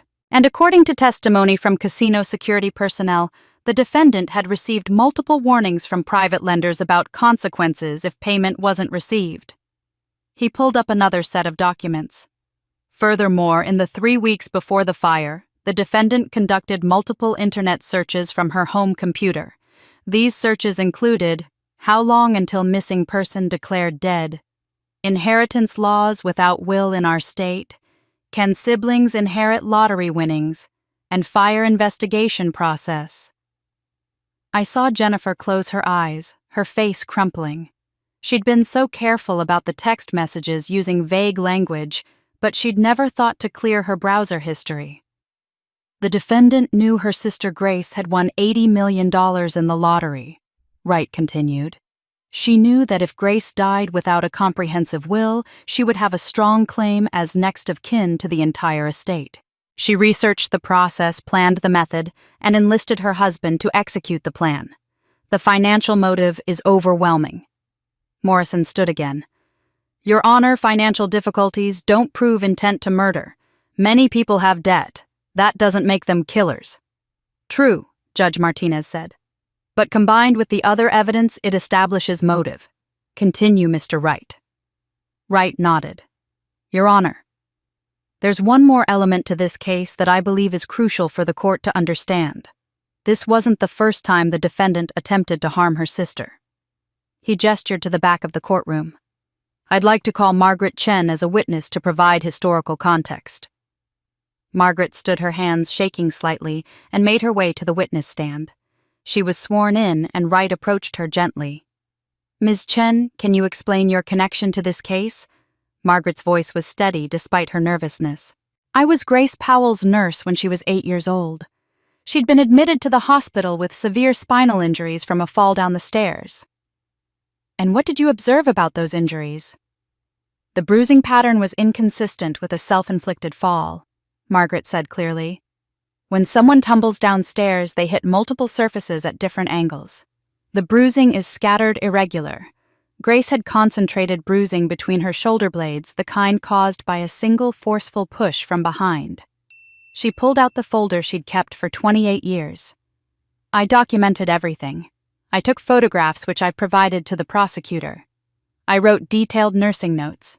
I reported my concerns to my supervisors. What happened when you reported it? Wright asked. Grace's family had lawyers threaten the hospital with a lawsuit for false accusations. They found another doctor who said the injuries could be accidental.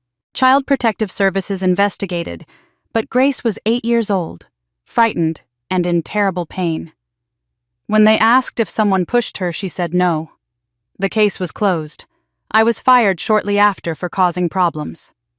Wright displayed the medical photographs on the screen, 28-year-old images of a child's back covered in bruises. I saw several people in the courtroom wince. And who was supposed to be watching Grace at the time of this childhood accident? Wright asked. Her older sister, Margaret said, looking directly at Jennifer. Jennifer Powell. She was 16 years old at the time. Detective Chen took the stand next, adding her professional analysis. Based on Ms. Chen's testimony and medical evidence combined with the current attempt on Grace Powell's life, we see a clear pattern. The defendant has a history of violence toward her sister, When she was 16 and felt threatened or jealous, she pushed an 8-year-old child down the stairs, nearly killing her. The family covered it up. She faced no consequences. And now, 28 years later, when she's desperate for money and sees her sister as an obstacle to financial salvation, she attempts murder again. This time we have irrefutable evidence. This time, she doesn't get away with it. Morrison tried to object, tried to claim the childhood incident was irrelevant, but Judge Martinez overruled him. Pattern evidence is admissible to show modus operandi and propensity. I'll allow it. Wright concluded his presentation by displaying the security footage from the building's exterior cameras. Your Honor, we have surveillance showing Mr. Brian Powell's vehicle arriving at the apartment complex at 2:32 a.m. and leaving at 2:53 a.m. We have GPS data from his cell phone confirming his location. We have his confession describing exactly how he set 3 fires in different locations of Grace Powell's apartment using gasoline. We have the defendant's text messages coordinating the attack. We have her financial desperation providing motive. We have her internet searches showing premeditation. And we have historical evidence that this defendant has attempted to harm her sister before and escaped justice. He turned to face Jennifer directly. The defendant thought she could kill her sister and inherit millions. She thought a fire would destroy all evidence. She thought no one would question the death of a woman living alone. She was wrong on every count. Judge Martinez looked at Jennifer, who sat slumped in her chair, her lawyer whispering urgently in her ear. Ms. Powell, how do you plead to these charges? Morrison stood. Not guilty, Your Honor. We intend to fight these charges vigorously. But as I watched Jennifer's face, I saw something Morrison didn't. She knew it was over. The phone records were her own words. The confession was from her own husband. The financial records were undeniable. The childhood evidence showed this wasn't an aberration, but a pattern. There was no defense for this, no way to explain it away, no lawyer clever enough to make a jury believe she was innocent. Judge Martinez set bail at $5 million, an amount Jennifer couldn't possibly raise given her debts, and ordered her held in custody pending trial. As the bailiffs led Jennifer away, she looked at me one last time. Not with anger or hatred, but with something like resignation. She'd gambled everything on my death, and she'd lost. Not just her freedom, but any hope of escape from the consequences of what she'd done. She had no more lies left. The trial never happened. 2 weeks after the arraignment, Morrison came to the prosecutor's office with an offer. Jennifer wanted to negotiate a plea deal. David called me with the news. She knows she can't win at trial. The evidence is too strong. Morrison is trying to get her the best deal he can. What are they offering? I asked. She'll plead guilty to attempted murder in the first degree and arson in the first degree. In exchange, the prosecutor will recommend a sentence of 15 to 20 years instead of life without parole. It's a significant reduction, but it also guarantees she goes to prison without the uncertainty of a trial. I thought about it. Part of me wanted to see Jennifer face a jury, wanted 12 strangers to hear everything she'd done and render their judgment. But another part of me just wanted it to be over. What do you think I should do? I asked. I think you should consider what you want from this, David said carefully. Do you want revenge, or do you want closure? A trial could take years with appeals. A plea deal means she admits guilt, goes to prison, and you can move forward with your life. I chose closure. The plea hearing was scheduled for 3 weeks later. Jennifer stood before Judge Martinez and admitted in a voice barely above a whisper that she had conspired with her husband to burn down my apartment while I was supposedly inside. She admitted that she'd done it for money out of desperation, knowing it would kill me. Brian had already pleaded guilty in a separate hearing. He'd received 12 years for his role as the one who actually set the fire. At Jennifer's sentencing hearing, I was given the opportunity to make a victim impact statement. I'd written it carefully, revised it dozens of times with Margaret's help, trying to find the right words to express what this had meant to me. I stood at the podium looking at Jennifer seated at the defense table. She wouldn't meet my eyes. She'd lost weight in jail, her expensive clothes replaced with an orange jumpsuit, her perfect hair hanging limp and unwashed. Your Honor, I began, my voice steady. I didn't come here today wanting revenge. I came wanting justice. There's a difference. I gripped the edges of the podium. When I was 8 years old, this woman pushed me down a flight of stairs. I broke my spine. I nearly died. I spent 4 months in a hospital learning to walk again. I live with chronic pain to this day. But when a nurse tried to report what had happened, my family silenced her. They hired lawyers, they threatened the hospital, they made sure no one would believe that their perfect 16-year-old daughter could be capable of violence. And it worked. Jennifer faced no consequences. She learned that she could hurt me and get away with it.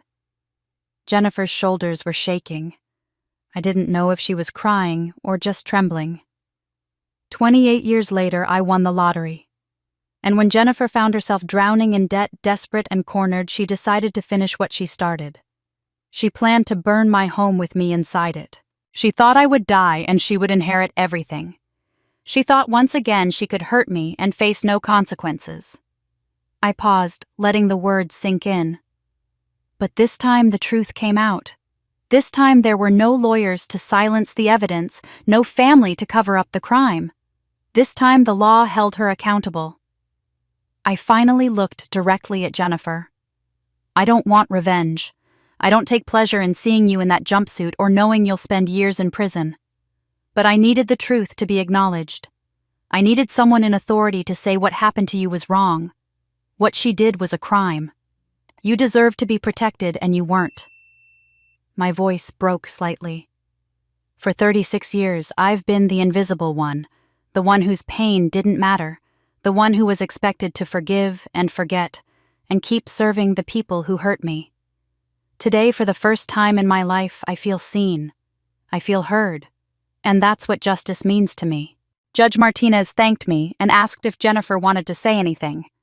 Morrison advised her not to speak, but Jennifer stood anyway. "Grace," she said, her voice hoarse. "I'm sorry. I know that doesn't mean anything now. I know I can't take back what I did, but I'm sorry. I was desperate and I convinced myself.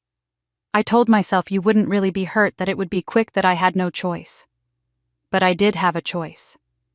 I could have asked you for help. I could have filed for bankruptcy. I could have faced my debts like an adult. Instead, I tried to kill you. And I'm sorry." It was the most honest thing I'd ever heard Jennifer say. Too late, and nowhere near enough but honest. Judge Martinez handed down the sentence: 18 years in federal prison, no possibility of parole for at least 15 years. Jennifer would be 60 years old before she had any chance of freedom. But prison was only part of what Jennifer lost. Her house, already in foreclosure, was seized and sold to pay her creditors. Brian filed for divorce within a month of his own sentencing, citing irreconcilable differences and seeking full custody of their children. Jennifer's teenage son and daughter wrote letters to the court saying they didn't want to see their mother again. The community that had once embraced Jennifer turned on her completely. The church where she'd been a deacon asked her to resign from all positions. The country club revoked her membership. The mothers group she'd led wanted nothing to do with her. Friends deleted her from social media, across the street to avoid her family whispered when Brian and the kids walked by. The perfect image Jennifer had cultivated for 42 years shattered in a single news cycle. Headlines called her the sister who tried to kill for millions. Talk shows discussed the case. True crime podcasts dissected every detail of her crimes. Jennifer Powell became synonymous with greed and betrayal. She lost everything: her freedom, her family, her home, her reputation, her place in the community. Every carefully constructed piece of her life fell apart. And I watched it all happen from a distance, feeling not satisfaction exactly, but something quieter. Relief, vindication. The knowledge that truth, even delayed for 28 years, eventually finds its way to light. She lost everything. But I gained something she could never take: freedom. After Jennifer was sentenced and taken away to begin her 18 years in prison, I expected to feel relief. I expected the nightmares to stop, the constant vigilance to ease, the weight I'd carried for so long to finally lift. Instead, I felt worse. The first night after the sentencing, I woke up at 3 a.m. in a panic, convinced I smelled smoke. I checked every room in the new apartment I'd rented, searched for fire, found nothing. But my heart was racing and my hands were shaking and I couldn't convince my body that I was safe. The second night, I dreamed about the stairs. I was 8 years old again, standing at the top, and I could hear Jennifer's footsteps behind me. I kept trying to turn around, trying to see her face, but I couldn't move. In the dream, I fell over and over, each time waking up with a gasp just before I hit the bottom. Margaret found me on the third morning sitting on my couch in the same clothes I'd worn the day before, staring at nothing. "Grace," she said gently, sitting beside me. "When did you last sleep?" "I don't know," I said honestly. "I keep thinking I should feel better now. Jennifer's in prison. It's over. But I can't sleep, and when I do sleep, I have nightmares, and every unexpected sound makes me jump." Margaret took my hand. "You've been through trauma. Multiple traumas actually spanning your entire life. Justice doesn't erase that. It doesn't magically heal 28 years of abuse and betrayal. You need help processing this." She gave me the name of a trauma therapist, Dr. Elizabeth Huang, who specialized in complex PTSD and family abuse. I made an appointment for that week. Dr. Huang's office was nothing like I'd expected, no sterile white walls or intimidating leather couch. It was warm, filled with plants and soft lighting with comfortable chairs arranged so we could talk face to face. She didn't make me lie down or close my eyes or do anything I'd seen in movies. She just asked me to tell her my story. I talked for the entire first session. About being the invisible child, the helper who was never helped. About the accident at 8 and the 28 years of chronic pain. About working 2 jobs and living small while giving everything to a family that never gave back. About the lottery and the test and watching their true nature revealed on Facebook. About Margaret and David and the plan to catch Jennifer. About living in a hotel for 4 weeks legally dead, watching my life from the outside. When I finished, Dr. Huang said something that surprised me. "You've been surviving for so long that you don't know how to live. Now that you're safe, your body doesn't know what to do with safety. It's waiting for the next threat." We met twice a week after that. She taught me techniques for managing the panic attacks and the nightmares.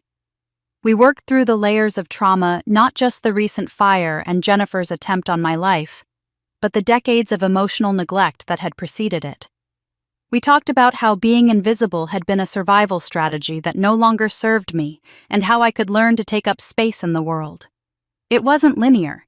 Some days I felt strong and clear-headed.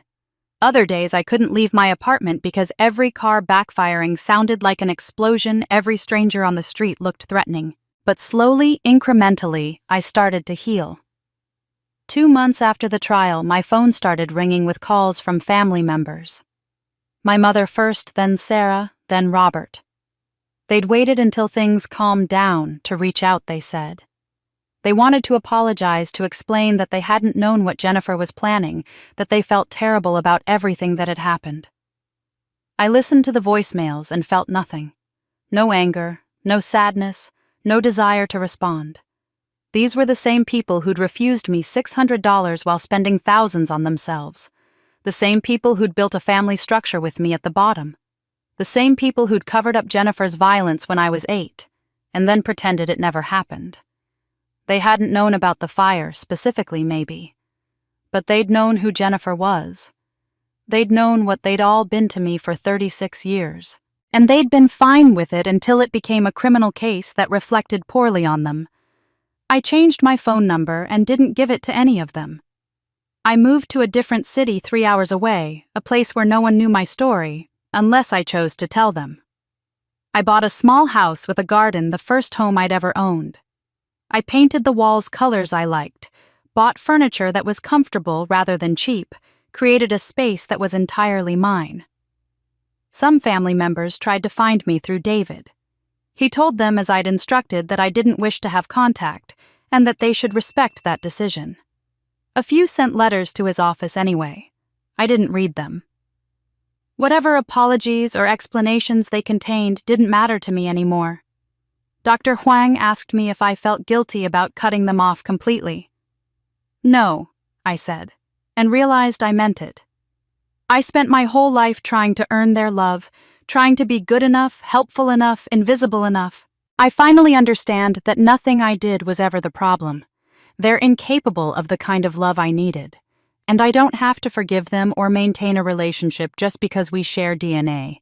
Forgiveness doesn't require reconciliation. Moving forward doesn't require their permission or their understanding. What I did build was a relationship with Margaret that felt more like family than anything I'd experienced growing up. We had dinner every Sunday, taking turns cooking. We called each other during the week just to check in, no agenda, no requests for favors. We celebrated small things, Margaret's garden blooming my first full week of sleeping through the night, the anniversary of the day I'd called her asking for $600. She was 73 years my mother's age, but she gave me what my mother never had: unconditional presence, genuine interest in my well-being, and the security of knowing someone would show up just because they cared. I learned that family wasn't about blood or obligation. It was about choice and consistency, and showing up over and over even when there was nothing to gain. I didn't need them to understand. 1 year after Jennifer's sentencing, I sat on the back porch of my new house, watching the sun set over the water. The house wasn't oceanfront exactly. I couldn't afford that. Even with lottery winnings I was being careful with, but it was close enough that I could walk to the beach in 5 minutes and hear the waves on quiet nights. Margaret was with me, as she often was on Sunday evenings. We'd just finished dinner, and now we were sitting with tea watching the sky turn orange and pink. "Do you ever think about what would have happened if you'd told them right away?" Margaret asked. "If you'd announced the lottery win and just hoped for the best?" I considered the question. "I think I'd be dead," I said honestly. "Or broke, or both. Jennifer would have found a way to take everything one way or another." "The money didn't save you," Margaret said quietly. "You know that, right?" I nodded. "I know. For a while I thought it did. I thought having $80 million gave me power, gave me control. But it was never about the money. It was about finally having the courage to see them clearly, to stop hoping they'd change, and to protect myself instead of waiting for them to love me." The truth was that money had only revealed what was already there. It hadn't changed my family. It had simply exposed their true priorities with brutal clarity. $600 versus $80 million. The amount didn't matter. What mattered was that I'd never been valuable to them for who I was, only for what I could provide. "You survived by refusing to become like them," Margaret said. "That's what I admire most about you, Grace. You had every reason to become bitter, cruel, vengeful. Instead, you became strong. I wasn't sure I felt strong most days, but I was learning that strength didn't mean never being afraid or hurt. It meant choosing to keep going anyway. 6 months earlier, I'd done something that felt both terrifying and necessary. I'd established a foundation called the Second Chance Foundation, dedicated to helping survivors of family abuse and children in foster care. I'd donated $10 million to start it, hired professionals to run it, and created programs that focused on what I wished I'd had: therapy, legal support, financial independence training, and a network of people who understood. The foundation's first newsletter had included a brief version of my story. Not the sensational details that had been in the news, but the emotional truth of growing up invisible and learning to value myself anyway. I'd been nervous about sharing it, worried it was too personal or that no one would care.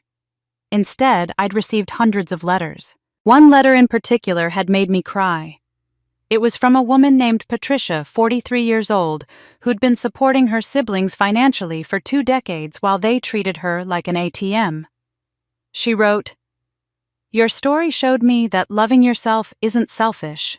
It's survival.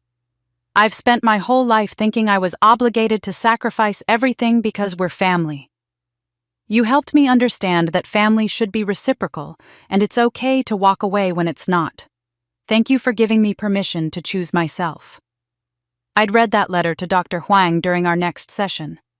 "I think this is what it was all for," I'd said. "Not the money, not even the justice. It was so I could help other people see what I couldn't see for so many years." "Your pain has purpose now," Dr. Huang had agreed. "You've transformed it into something that helps others. That's powerful. Sitting on my porch with Margaret watching the sunset, I felt something I'd rarely experienced in my first 36 years' peace.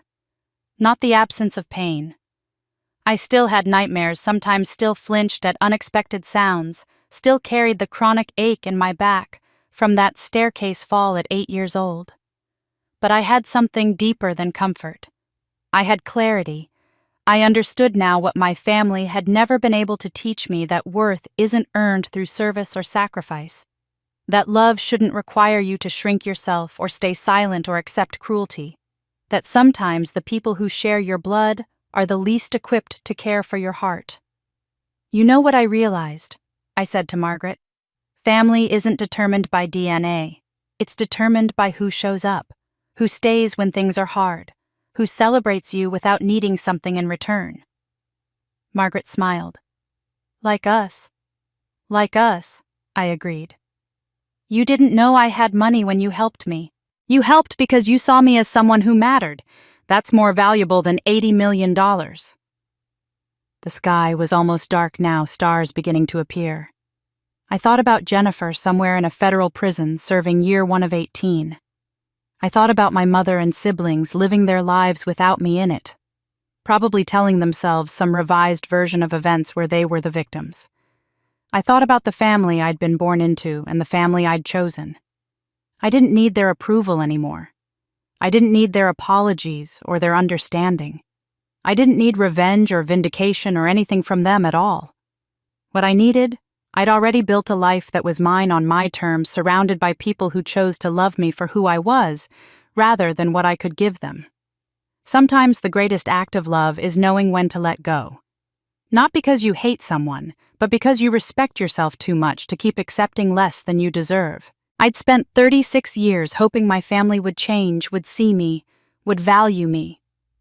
I'd survived attempts on my life at 8 years old and again at 36. I'd been invisible, exploited, nearly murdered. But I'd also survived. I'd uncovered the truth. I'd found justice. I'd built something better from the ashes of everything I'd lost. Margaret squeezed my hand as we watched the last light fade from the sky. "You're free now," she said softly. She was right. I was free. They thought killing me would end the story, but I didn't need to die to be reborn. So that's my story. That's how I went from being the invisible child who was never chosen to the woman who won $80 million and nearly lost her life to someone who finally understands what it means to be free. If you'd asked me a year ago what I wanted from all of this, I would have said justice. I wanted Jennifer in prison. I wanted my family to face consequences.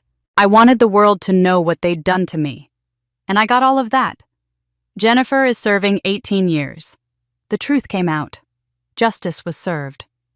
But here's what I didn't expect: justice wasn't what healed me.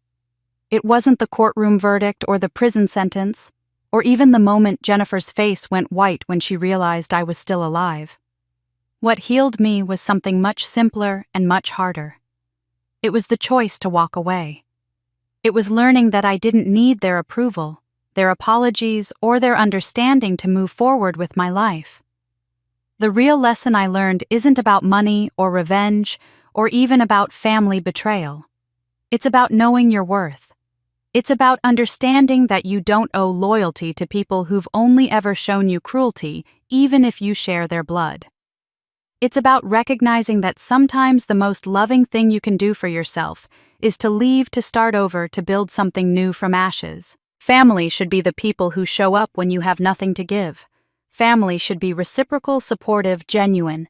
If the people who raised you can't be, that you have every right to find family elsewhere. You have every right to choose yourself. I spent 36 years invisible, hoping that if I was good enough, helpful enough, quiet enough, they would finally see me and love me. I was wrong.